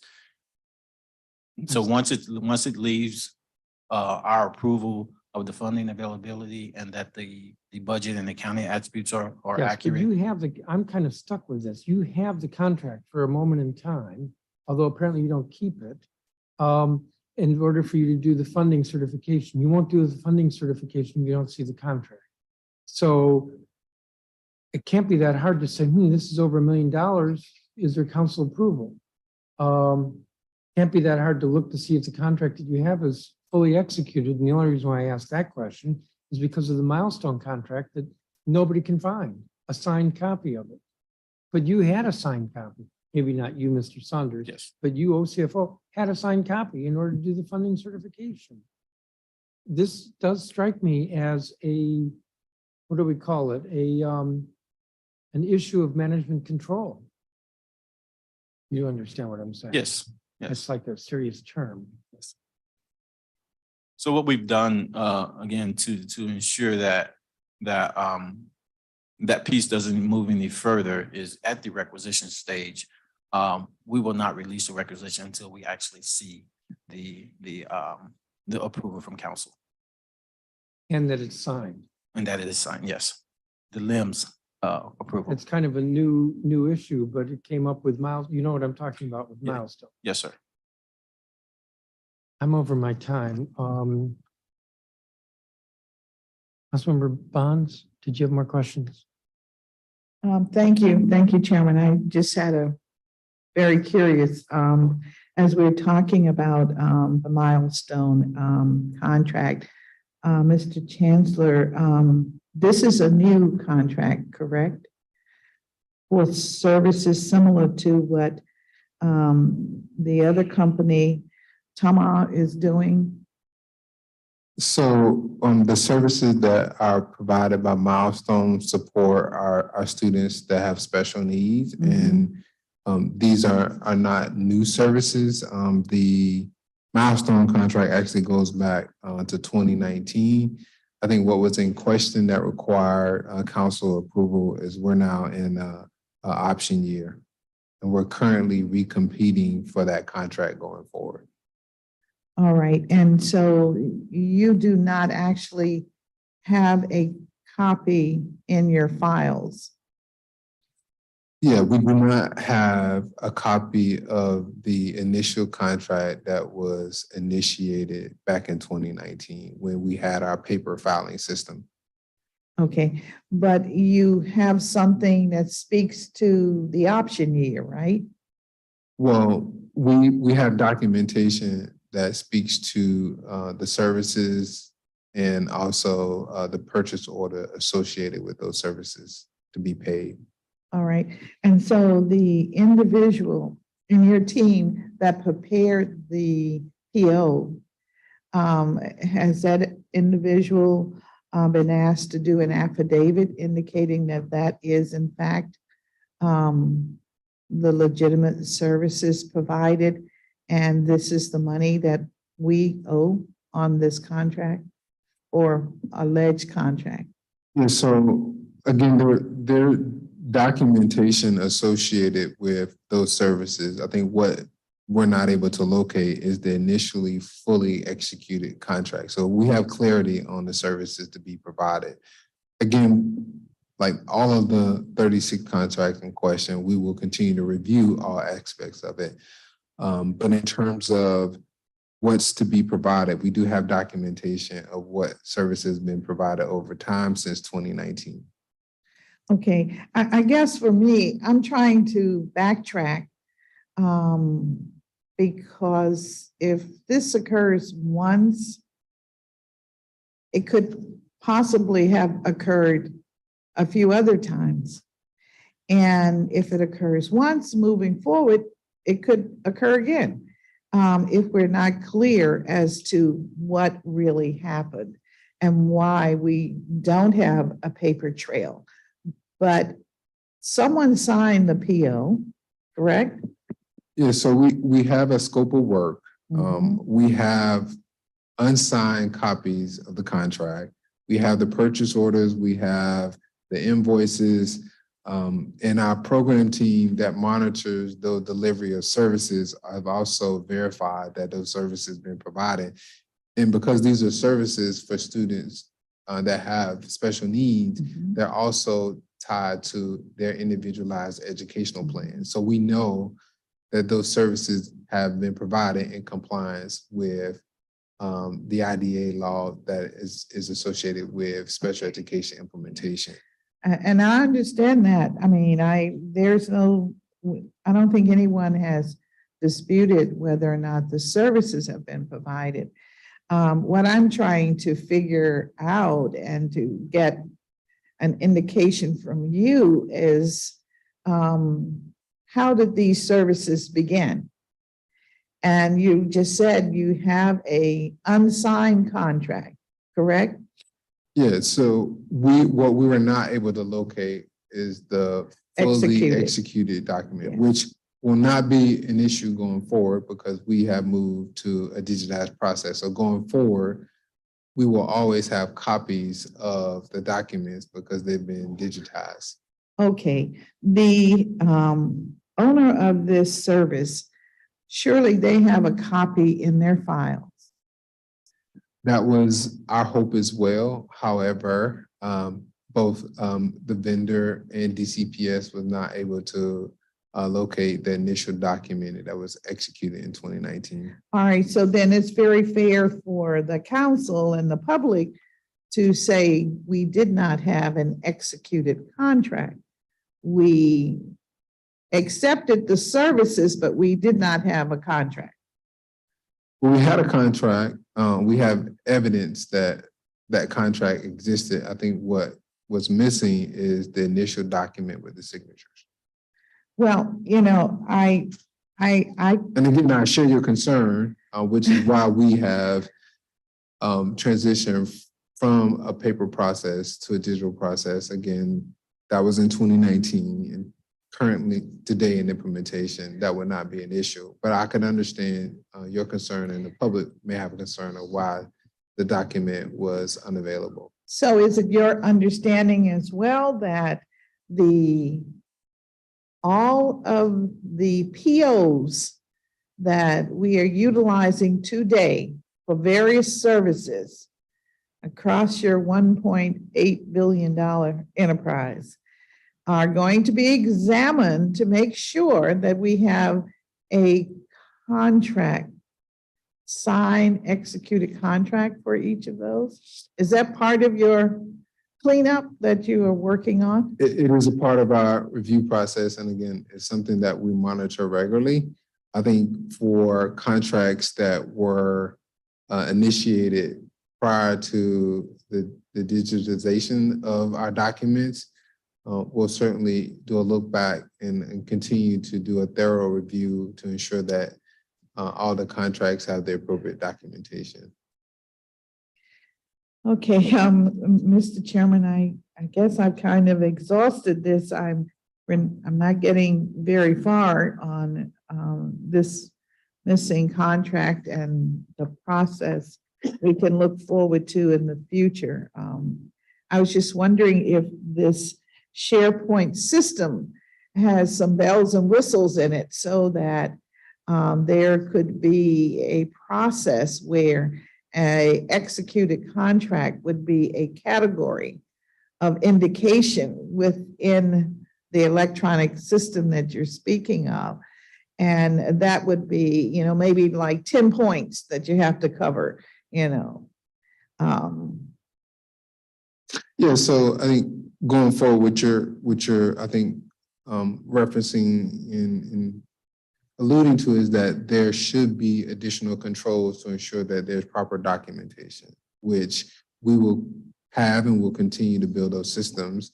And as I mentioned earlier, we are going to take a step forward and transition from our SharePoint system to an even more advanced system as the PASS system, which currently is being used by OCP. And so we will be in alignment with their standards, and we'll continue to refine as needed. So will you continue, did I hear you say you will refine the SharePoint system?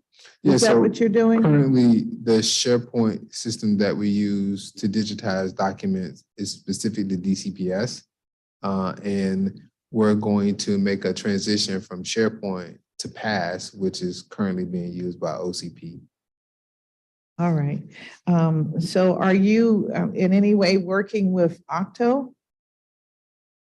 Octo, I believe, does have a presence, and I know they support our SharePoint. I'll turn to Dr. Mistera and provide additional context on who supports both SharePoint and PASS. Thank you, Chancellor, and good morning, Councilmember Bonds. In addition to the contracting module and PASS, which the Chancellor spoke to, we are also adopting 2 additional tools which have those notifications that you spoke to. So one is that OCP uses what they call a council package tracker for the large contracts that come your way. That is a tool supported by Smart Sheets, which is a project management tool, and we are adopting that. Additionally, we are reviewing a tool called MicroStrategy, which Octo has created for OCP to utilize for tracking from requisition to contract completion. And so that's a very helpful tool. It helps us look at where the procurement is from requisition through all of the phases that you mentioned, and has those notifications as well. It's going to help us look at the age of the requisition, timing, status. It helps us with workload management, also with performance management in terms of our staff, but most importantly, making sure that our system is working and making course corrections based on the time that each procurement is in each stage. Thank you very much for that. I think that sounds like a very smart approach for managing $1.8 billion. And I would like to ask Mr. Chairman, if we can at the council receive a diagram which will help us understand how this system will work, and maybe put in some timelines so that we'll know, does it stay at this point for 2 days, 10 days, 30 days? And that will help us to understand the process that you're committing to. Councilmember, you're asking for a chart that has the timeline of the different steps? I am asking for a diagram that will help us understand how a contract will flow in the future that is executed through the use of this system that has been described. The SharePoint system with the council tracking package, and I think it's called Smart Sheets. And this would be for contracts over $1 million. Correct. So would you provide that? Yes. And Chairman, it might be very useful, since we're talking $1.8 billion, if we look at each time a contract is executed within the system, and then it may be, instead of just a red dot that lights up, just being, figurative here, maybe also a green lights up that tells us that it's also now over $1 million. In other words, I know you'll be tracking all of your contracts and not just the contracts over $1 million, but so it will be very useful and extraordinarily useful for budget time. That would be my suggestion, sir. Okay. Thank you. Councilmember Parker. I want to come back to the accountability measures that have been put in place. And I started to ask some of this in our last hearing.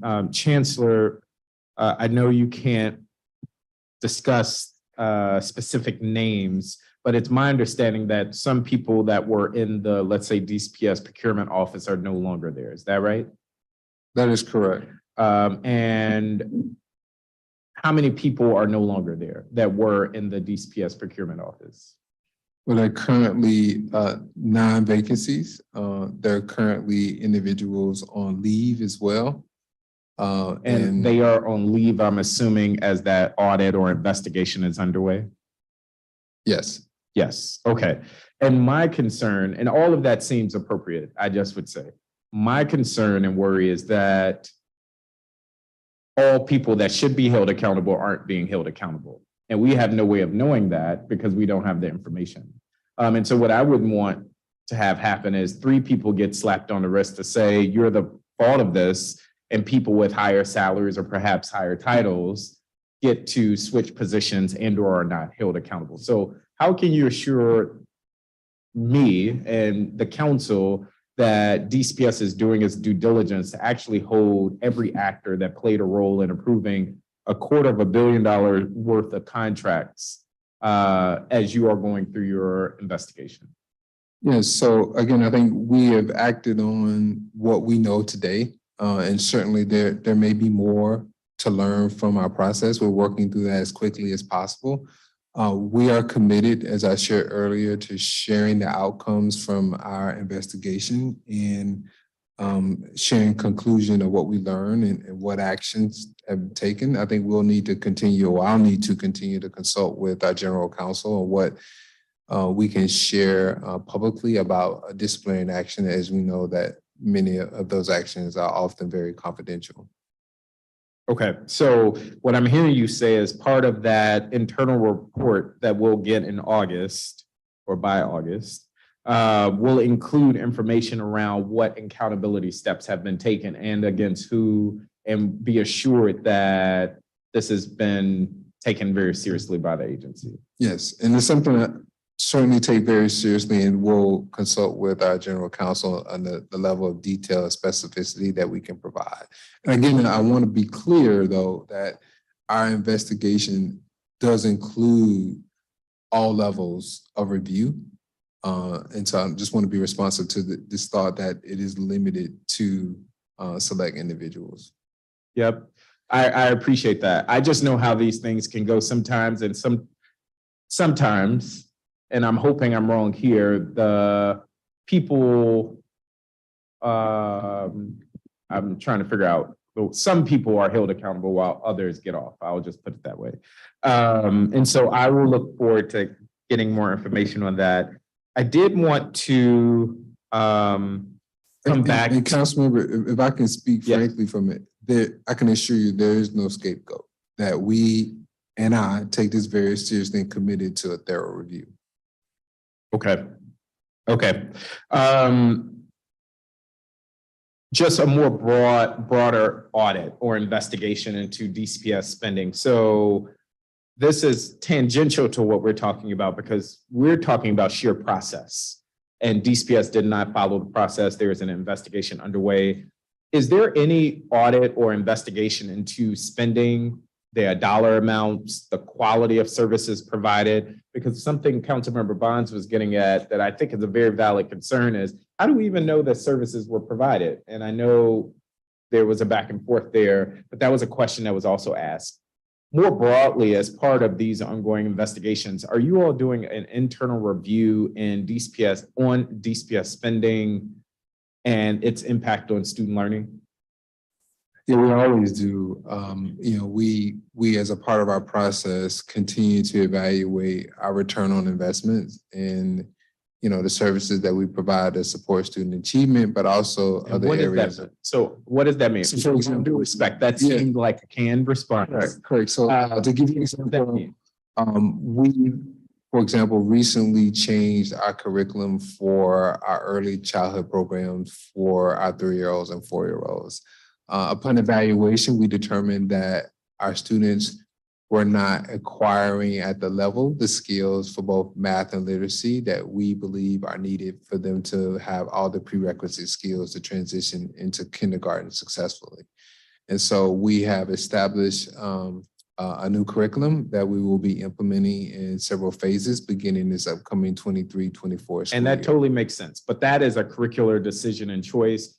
One of the things I'm interested in is the competition process of your solicitation. So let's say there is a curriculum, and maybe that's not a great idea because you only could have one, but if there are therapeutic services, since that's one of the contracts that are coming to the council, how are you all determining the competition and who provides what before you say we're going to go with this vendor to provide these services?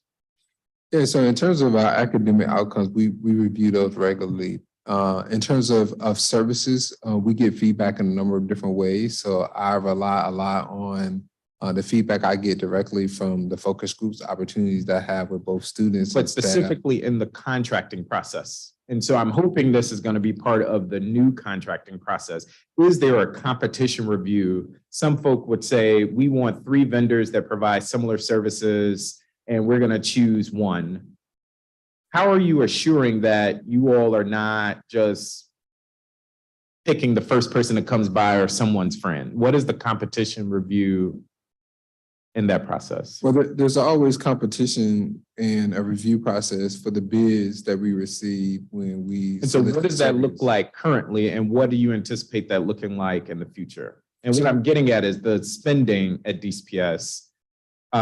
So for therapeutic services, as that's one of the contracts that we're being asked to approve, how did you all, or how would you all review several vendors provide those types of services, and how did you land on the one that you did? All right, so there are procedural requirements that we follow when we solicit services, and there's always a competition, and we follow those. But we also rely on the subject matter experts and the program teams that also oversee those programs as well. So for example, we've been speaking of special education services. There's a team that has direct oversight of those services. If we get feedback that a particular provider is not providing those services at the level that we expect, then that's a part of our consideration in terms of whether or not. And I we get would that. Well, let me compete. ask a more direct question. And the answer just may be, I don't know or no, but is there a specific amount or certain number of vendors that you have to consider before choosing a vendor to initiate a contract? Yeah, so it is in alignment with the PPRA. So there's standards that we must follow in the contracting process. And how many vendors must you consider before initiating a contract? Now, I think you may be getting to a level of detail that I may not have the Okay. specificity on. But I would appreciate knowing that, and for both the current system and what you envision happening in the future. And not only will that be important in ensuring that we are doing our due diligence and initiating contracts, but that we're actually getting a good deal on the services that we're trying to provide to students. It seemed like you wanted to jump in here. Yes, thank you, council member. We, to the chancellor's point, follow the PPRA. So procedurally, that means that we will either execute an IFB, invitation for bid, or an RFP, request for proposal process. The two structures are slightly different, and the IFB is more utilized for when an agency knows that there are specific goods and services, Yep. like supplies. Whereas the RFP is looking at more a technical proposal, looking what. No, I get all of vendor that. can So bring. let's say you go with an RFP. Mhm. And I'm assuming that's what you would do for food services, for instance. Yes.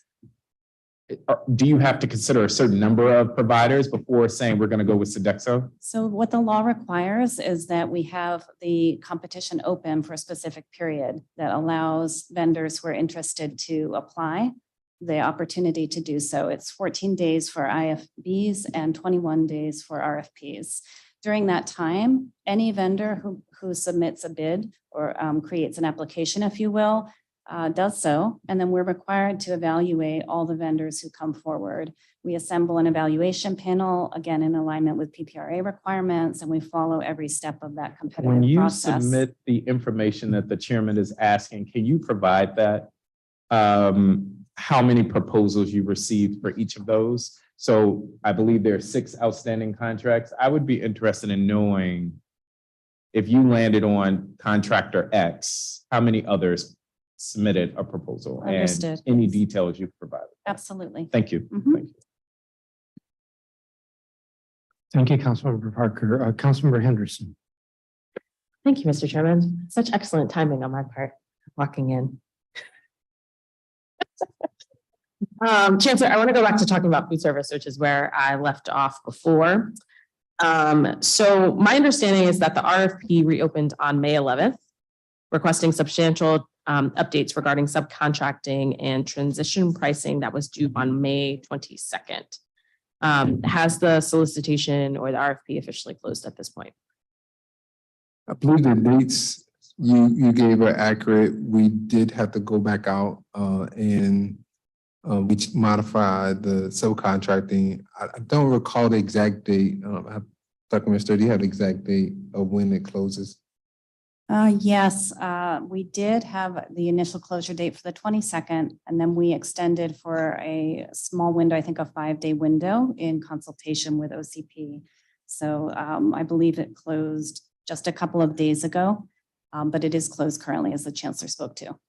Okay, so when DCPS released the food service management RFP in the spring of 2020, it was almost near identical to the one that you released earlier in 2023. So what changed? What is the impetus for us having to redo this now? So with that procurement, we, as you noted, initiated the competitive process.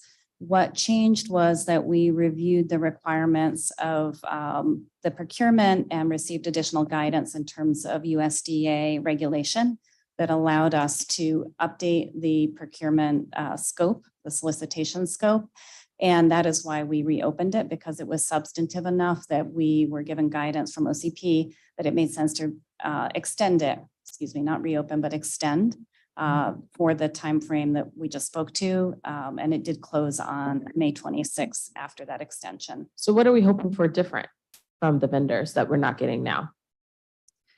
Well, one thing is that we added, as you noted, that transition planning, because we want to make sure that should new vendors be selected, we have enough time to transition so that we are continuing operations. No. What I mean is, what has changed from spring of 22 to now that you felt like you needed to reissue the RFP?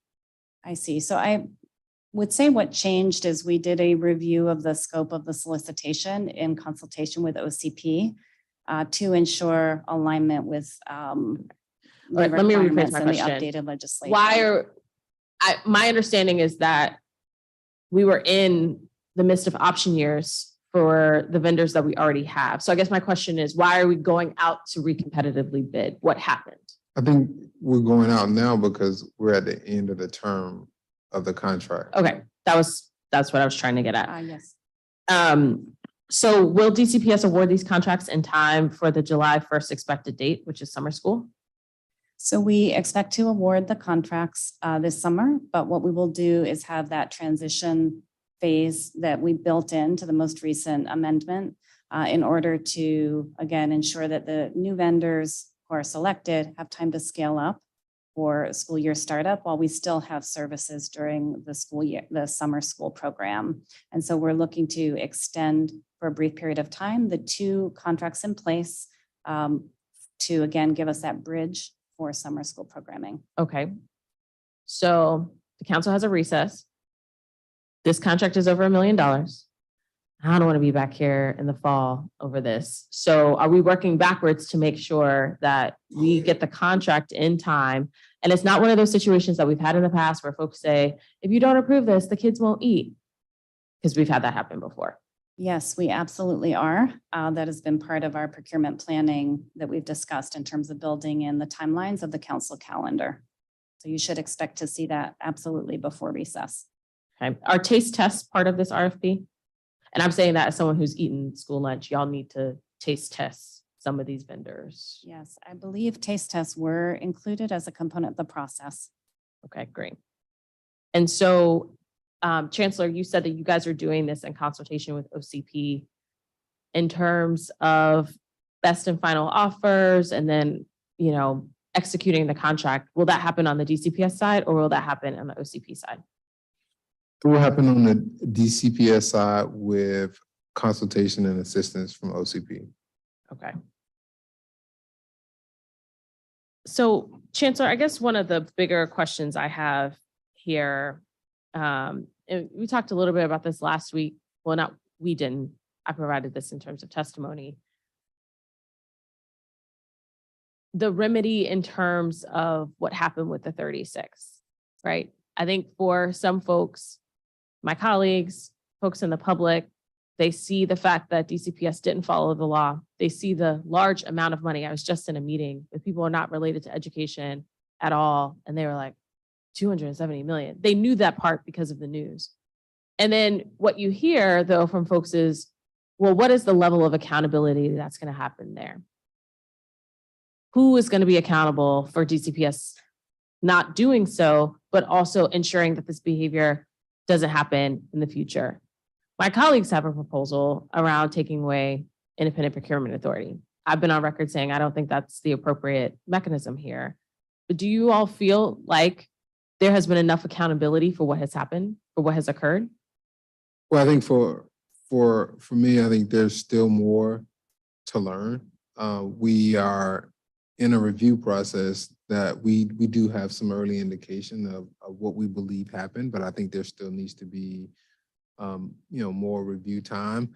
As I share with members of the council, I believe that, priority of services and the severity of the moment during the pandemic impacted our ability to be both in compliance with the law and also deliver goods and services in a timely manner. I also believe that there were a lack of internal controls to ensure that steps in the process were followed that will result in the appropriate review.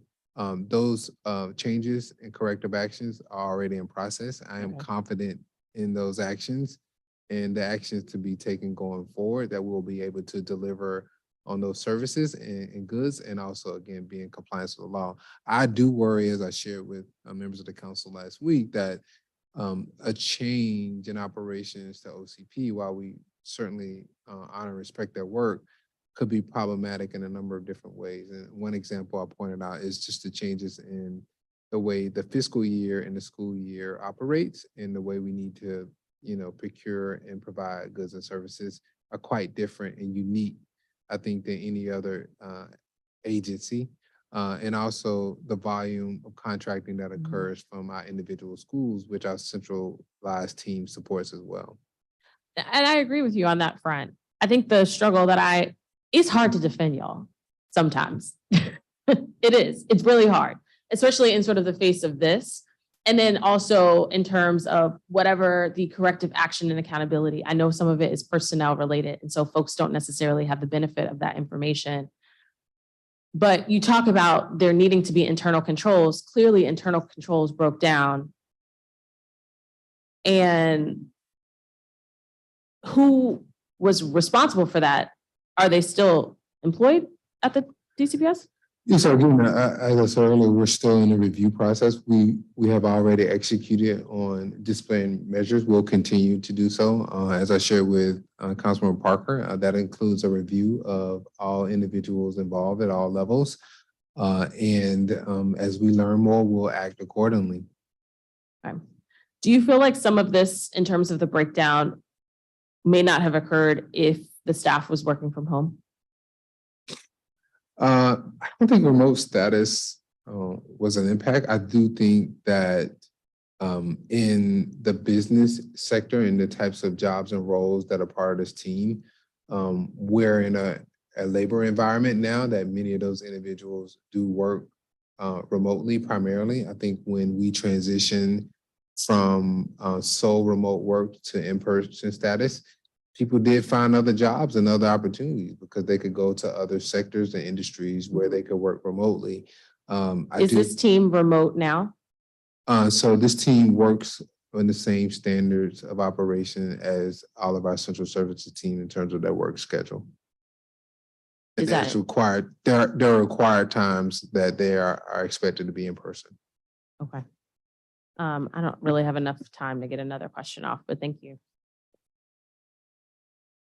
If you have one more question, maybe. All right. Chancellor, you repeated again that understaffing during the pandemic, but I read the statistics to you, the tables you gave me in the letter last night. You had roughly 20 people, one vacancy in 2020 before the pandemic, 20 people in 2021 during the pandemic, 20 people with one vacancy in 2022. So understaffing, I don't see that as an issue. And I am concerned you've got 9 vacancies plus you've got several people on leave. You didn't say how many. That means that your procurement office right now is woefully understaffed, even though you have 3 people who are detailed to it. I appreciate that you have a goal of fully staffing it by August. That is what you stated. But still, right now, you're woefully understaffed. Yeah, that is a challenge. I think where we are today is we are impacted by the need to continue to deliver on current goods and services, address our retroactive contracts, but also, as I said earlier, there are disciplinary actions that need to be made. And so we'll need to continue to manage that. I think what was a challenge in the pandemic is, again, we had a number of people that were transitioning in and out, and then there was significant turnover in individuals that were in positions within the Office of. I'm just looking at the tables you gave me, and you were all but 1 vacancy, fully staffed. I do want to remind you that because you just touched on this, need the other 3 contracts before close of business today. So I do have some other questions. I want to ask several things. First, when will we get the remaining 29 contracts? Right now, Chairman, we've been focused primarily on the contracts due to council and in preparation for the next legislative session. Yes. The goal is to continue our work from there to ensure that we're able to produce the next round of contracts in one package to the council. We'd like to do so as soon as possible, but I don't have a date today. We've been primarily focused on the contracts that we're trying to get before the council in June. Well, that is the correct prioritization, but as soon as possible doesn't leave me much of a date, but I'll move on. Can you please provide, obviously after this hearing, a list of every contract this fiscal year over $900,000? Yes. And would you also provide for the folks who are in the office right now, which if I remember correctly is 15, including the 3 detailees, provide their credentials or warrants for each individual? You say credentials and? Or warrants. So in the procurement business, they don't say credentials, they say warrants. In the non-procurement business, we say credentials. So, you know, reflects level of training, and that also correlates with the complexity of contracts that they have training to deal with. So I'm asking that for the 15, you provide the credentials or warrants. Yes, we will follow up on that request. Thank you. I want to go back to Councilmember Henderson's questions about the food service contracts. Now, I've had conversations with you since the February 10th hearing, or beginning with the February 10th hearing, about the new the procurement and the new contracts. And I've been assured that we would get the contracts before the recess. It now sounds like there will be a bridge. And I believe, given the size of the contracts, that will have to come to the council for approval, which it should before the recess. So it's not retroactive. My understanding is that the food service contracts were, an RFP was put out in the spring of 2022. Is that correct? That's correct. Okay. There were some bids received. Or yes, there were some bids received, but it was decided to begin a new solicitation in the fall. An RFP was issued on November 28th. Is that correct? I'd have to defer to our team on the specific timelines. And Chairman, that sounds correct, but I would want to check on that date. Okay, well, I'm more interested in on or about November 28th than precisely November 28th. So that's correct. And the responses were due December 28th. That date was later revised to January 11th. I believe the date was then revised to March 15th. And then a BAFO was requested on April 5th to April 11th. And then the RFP was reopened on May 11th. And the responses were due May 22nd. Does that sound correct? Yes, that's correct. Okay, that sounds very disorganized to me.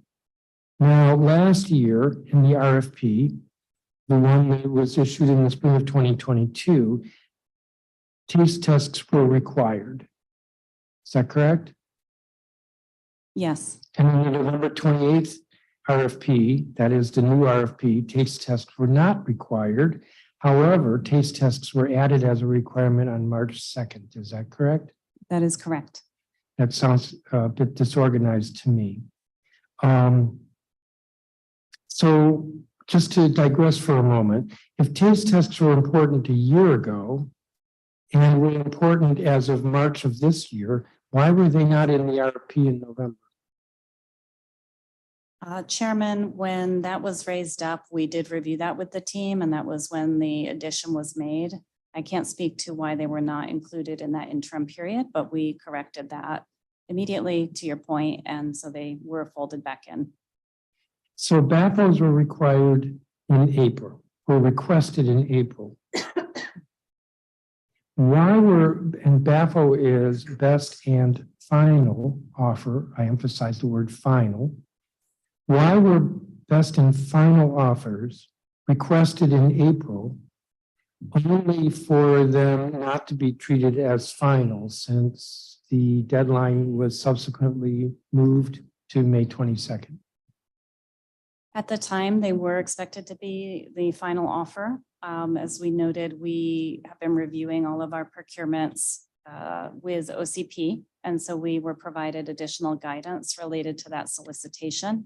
And part of the guidance was to reopen the solicitation, as I spoke to earlier, given a legislative update that changed the scope for us of the solicitation. So we reopened it at that time and allowed for additional bidders and the current bidders to express their interest. And that actually moved to May 26th, which was when we finalized the current window for offers. You had mentioned May 22nd, but we extended it for an additional several days and closed it on May 26th.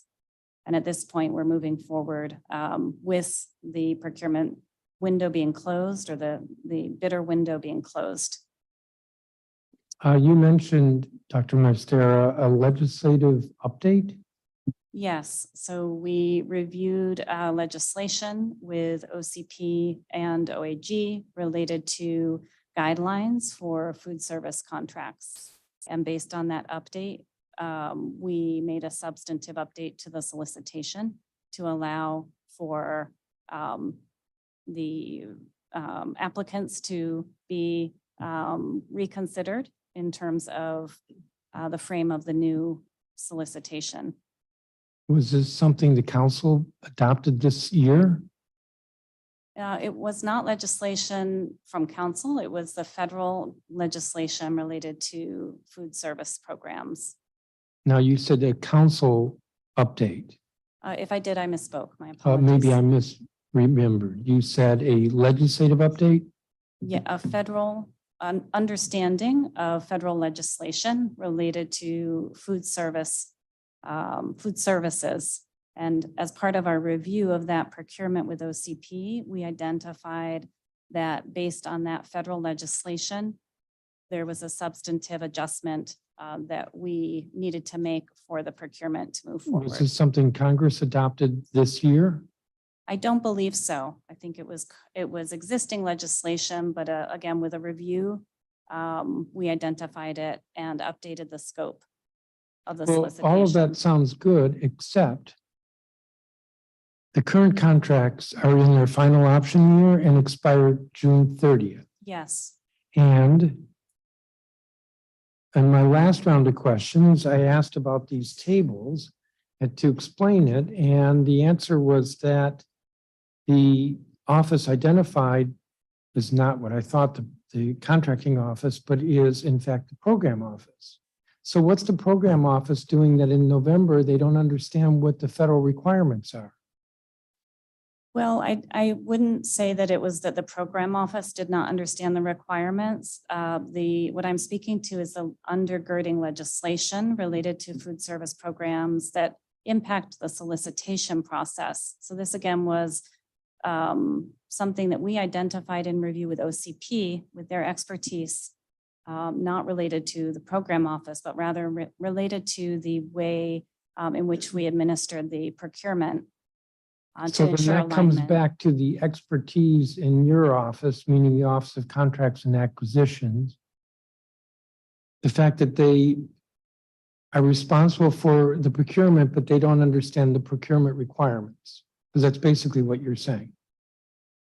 In this instance, I think the federal requirements and legislation related to food services that are administered by that department are complex. And the process that we undertook was a review of the legislation with OCP support, also with our general counsel. I understand Our that. general counsel Well, support to all of review the procurement- requirements. All of procurement is complex. Yes, Procurement is incredibly complex. And the reason why there's a procurement office, I would argue, the Office of Contracting and Procurement, which is a separate agency, is so that they understand those requirements. I have to say, I don't believe DCPS takes seriously the deadlines. So there's a deadline. These contracts expire June 30th. The only way you can provide food service to schools after June 30th is if you get an extension, which probably requires council approval because it's probably over $1 million. yes.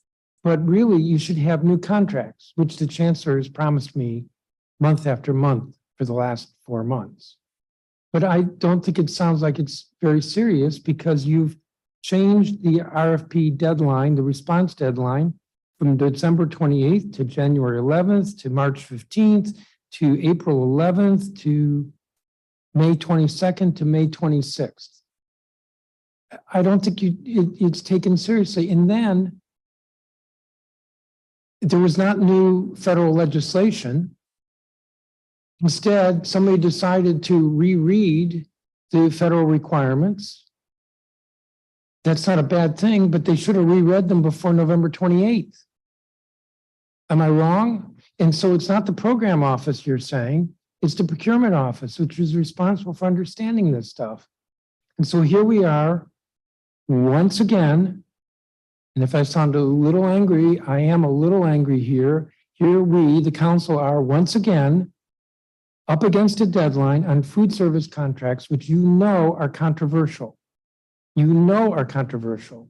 And instead, the council is either going to be given a 10-day contract right before, I shouldn't say 10-day contract, a contract for 10-day review right before school starts, or a retroactive contract after school starts, with basically a fait accompli. Either we approve it or there'll be no food for the kids. That is completely unacceptable. And I will repeat, because I want everybody to understand this. The RFP was issued on November 28th with a deadline of December 28th, extended to January 11th, extended to March 8th, extended to March 15th, extended to April 11th, extended to May 22nd, extended to May 28th. All the while, the chancellor is promising me that we will get the contracts for approval, 10-day passive approval before July 1st. And Chairman, that is exactly what we intend. I do want to express that we take this extremely seriously, and this is in part why we made these updates and revisions because of the thorough review we have conducted. So I absolutely understand that perspective of the moving timeline, but in essence, it is because we want to make sure we're getting things right. To your point about the current contracts, I did speak earlier to the expectation that we would submit to you that request for extension while we are also submitting the newly competed awards for your review, again, to make sure we have continuity of service over the summer. So this has been in consultation with OCP, our partners at OAG, our internal OGC. We want to absolutely make sure that we are doing this correctly and that we continue services for our students. Now, I think I just heard you say that you intend to get the contracts to us in time for the 10-day passive review prior to July 1st. That's Correct? the intent, yes. Okay, yet on May 11th, you or DCPS requested from the current vendors transition pricing from July through September. Is that correct? Yes, that is correct. So what's the goal here? The goal is to submit to you everything in ample time before your recess so that you're able to review and make sure we continue services.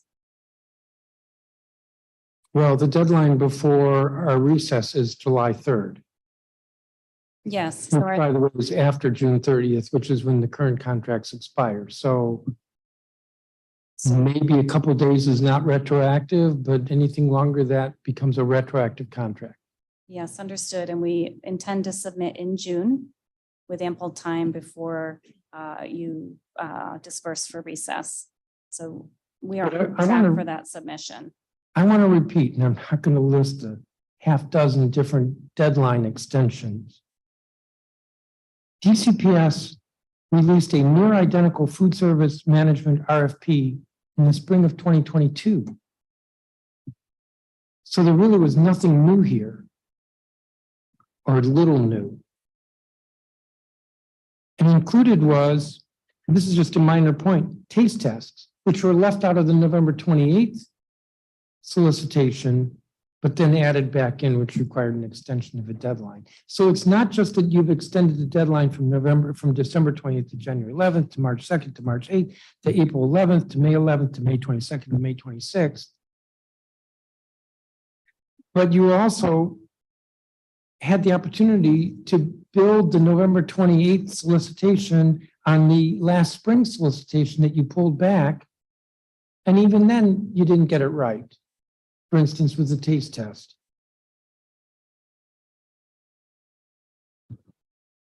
So, Dr. Meister, the plan is for the council, for DCPS to submit to the council, that includes the Attorney General, can't blame the Attorney General, and the OCFO for funding certification, to get that to us in time for the 10-day passive review, which means roughly June 20th.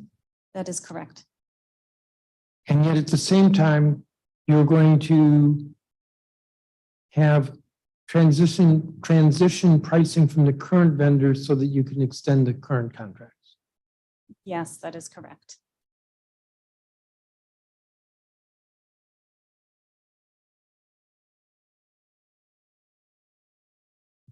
I'm way over my time.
Of the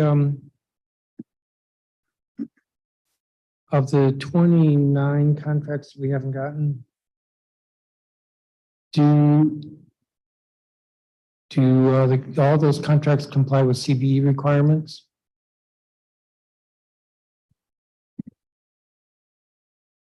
The 36 listed, Yes. yes, we have followed all of the procedural requirements for those contracts.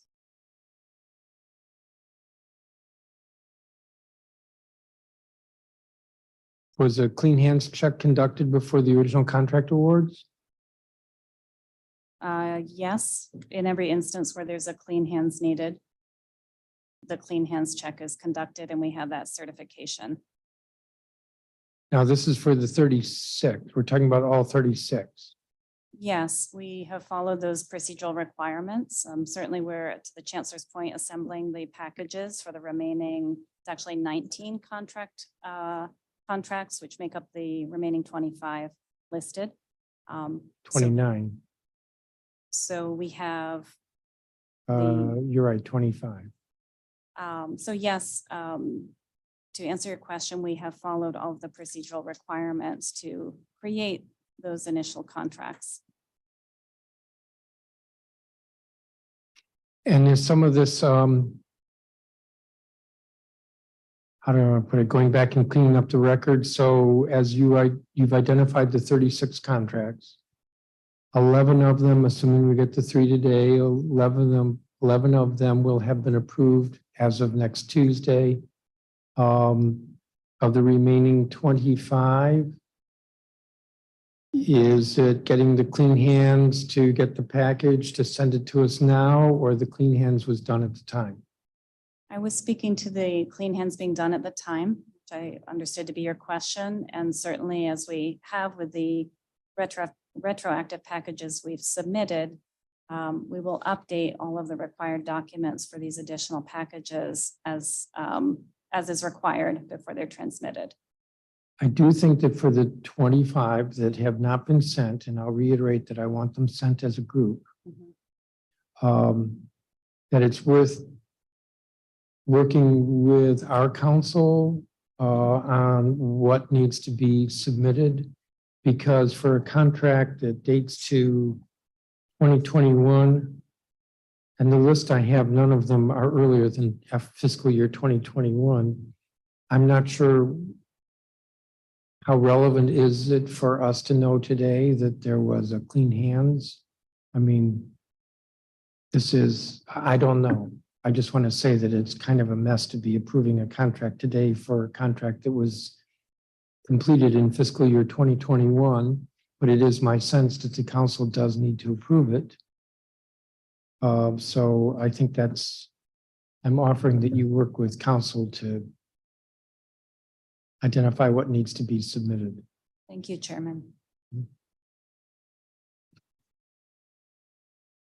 I am done with my questions, but I see Councilmember Fruman has joined us virtually. Councilmember Fruman, do you have any questions? I have just a couple of questions, but but if this is territory that has already been covered, then I'll stand back. I've had folks. This doesn't go to the old contracts issues, but to some contracting that's happening right now. And I wonder. I think that there is a DCPS technology plan to provide smart board installation with FY23 funding to a bunch of different schools. And I wonder if anybody can speak to when were the contracts or the requisitions for FY23 smart boards and devices initiated? Where are we on that in terms of getting the smart boards on order and in place to be put in place in schools before the coming school year? Councilmember Fruman, I believe you're speaking to our contract with High Tech, which has been supporting our smart board installation. We've been implementing a phase installation process. And each year, the team goes out and install based on where schools are in that phase. I don't have any indication that we're off track, but I also turn the team into any additional context of where we are. Thank you, Chancellor. That's correct. It is High Tech Solutions, and the package that will come before you is the package that includes the base year and then the option year, which is option year 1 is the current year, fiscal year 23 that you'll see. So, and those will be among the contracts that are coming to us. And will we be in a position for the coming year to ensure that whatever smart boards are on track to be put in place will be put in place on time for the first day of school in the coming school year? We expect to be on track, as the Chancellor spoke to. We have not received any concerns from the vendor in terms of supply chain for that particular tranche of smart boards, but we'll certainly keep you updated on that. Okay, well, thank you. And this year is option year one.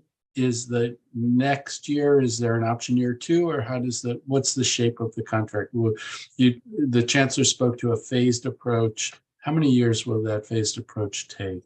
Yes, we have 4 option years on the contract. To your point, we have baked in the ability to continue the phased approach. We expect to close out the full installation or replenishment of the boards in fiscal year 24, and then we will be in a maintenance and repair kind of life cycle, replenishment process from that point forward. And then what would you expect if it's FY24? FY24 starts on October 1st of 23. When would you expect to go in with requisitions for that tranche for FY24 for the school year 24-25? Does that happen in October? Does it happen in November? If it takes longer, why would it take longer? So the submission of the new either procurement, if it's a base year, or the option year should occur in the spring and summer before the fiscal year begins. So in other words, each summer, we receive our advance for local funds, and you would then start to see those procurements coming your way in terms of the approval process. So when you receive the advance for this for school year 23-24, is it that you would start doing the procurement for school year 24-25? So in the case of option years, it is a much simpler process because we're not completing a competitive solicitation. For option years, what you would see is when the funds come in to the agency for FY24, we work with our colleagues in OCFO to receive the funding certification for that fiscal year. And then that package would come to council for the 10-day passive review to execute the option year. And is that for the smart boards for the coming year, or is that for the smart boards for the following year? That is for the smart boards for the coming year. So for every fiscal year, for contract awards that begin October 1st, right, we would be submitting all of the necessary documentation for approval prior to October 1st, which should come to you in the summer. I see. I mean, it does create a challenge, though, I guess, sort of a built-in challenge, because if it comes to us in the summer, but the hope is to have them in place by mid-August for the start of the school year, that doesn't leave much time from our passive approval to your placing the order to delivery and to installation. Well, I'm sorry, I didn't mean to interrupt. No, please do. Okay, so for the installation, for any beginning of school service, that would happen within the current fiscal year. So let's take this year, fiscal year 23 runs through September 30th. Right. So once the award is approved from council, and we hope to be submitting imminently, we then are able to begin the installation this summer to execute on the final FY23 supported smart boards, if that makes sense. Okay, so that helps me. And so then those boards, the FY23 boards, could be installed in August of 23. The FY24 boards, you would move to be ordering them as early as the summer of 23, but you're likely to be installing them in the summer of 24. Am I understanding it correctly now? That's exactly correct. So we would be moving the package forward with 24 funds to get ready, then to receive the smart boards themselves and have them ready for installation in summer of 24. Okay. And you guys get started on that once you get once sort of the budget for the the coming up fiscal year is approved and you get your advance, then you start moving. But you're starting to move 11 months in advance of when you would be hoping to install those smart boards. That it's not that it all has to happen in 1 month, it has to happen over an 11-month period, I guess. Exactly. Okay. All right, well, this is an area that trying to make sure that we bring our technology all the way up to speed and that all of our schools are fully served is obviously a high priority for me and a high priority for you. So I'm glad to hear that you'll be jumping on this, and I'll probably be trying to track it as we move through the year to make sure we stay on track to get this taken care of. I didn't participate in the rest of the hearing. I had work day in the ward this morning, which turned out to, I was shocked how many people came. But I guess I'll weigh in. I understand that DCPS is grappling with this challenge of the procurement breakdowns during COVID, and it obviously very, very important and that we get this fixed. And I think you can only expect acute oversight from the council until this settles into a system that's working much better. And I hope that happens very soon. So thank you very much. And with that, I don't have any other questions. Thank you, Councilmember Fruman. So Chancellor, you're going to provide, in response to Councilmember Robert White, you'll send it to the committee, a report with the finalized restructuring and the results of the review of what happened, including discipline. Yeah, again, I think a caveat to that would be we would need to consult with our general counsel on the level of detail to be shared as it relates to You discipline. always send us redacted and unredacted versions. And you also are going to provide, at Councilmember Bond's request, a diagram of how contracts flow through DCPS. Yes. And you also, at my request, will provide a list of contracts this fiscal year over $900,000, and you should give the amount of the contracts.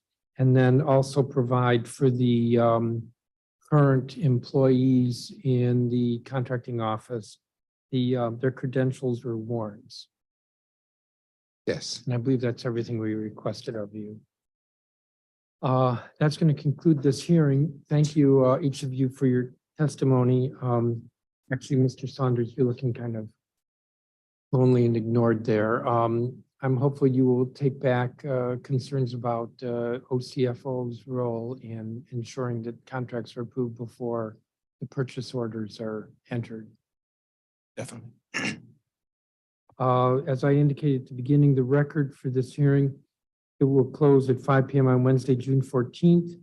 And although testimony was limited to the three of you at the table, written statements from the public will be accepted and made part of the official record. The time is 11:57 a.m. and this hearing is adjourned.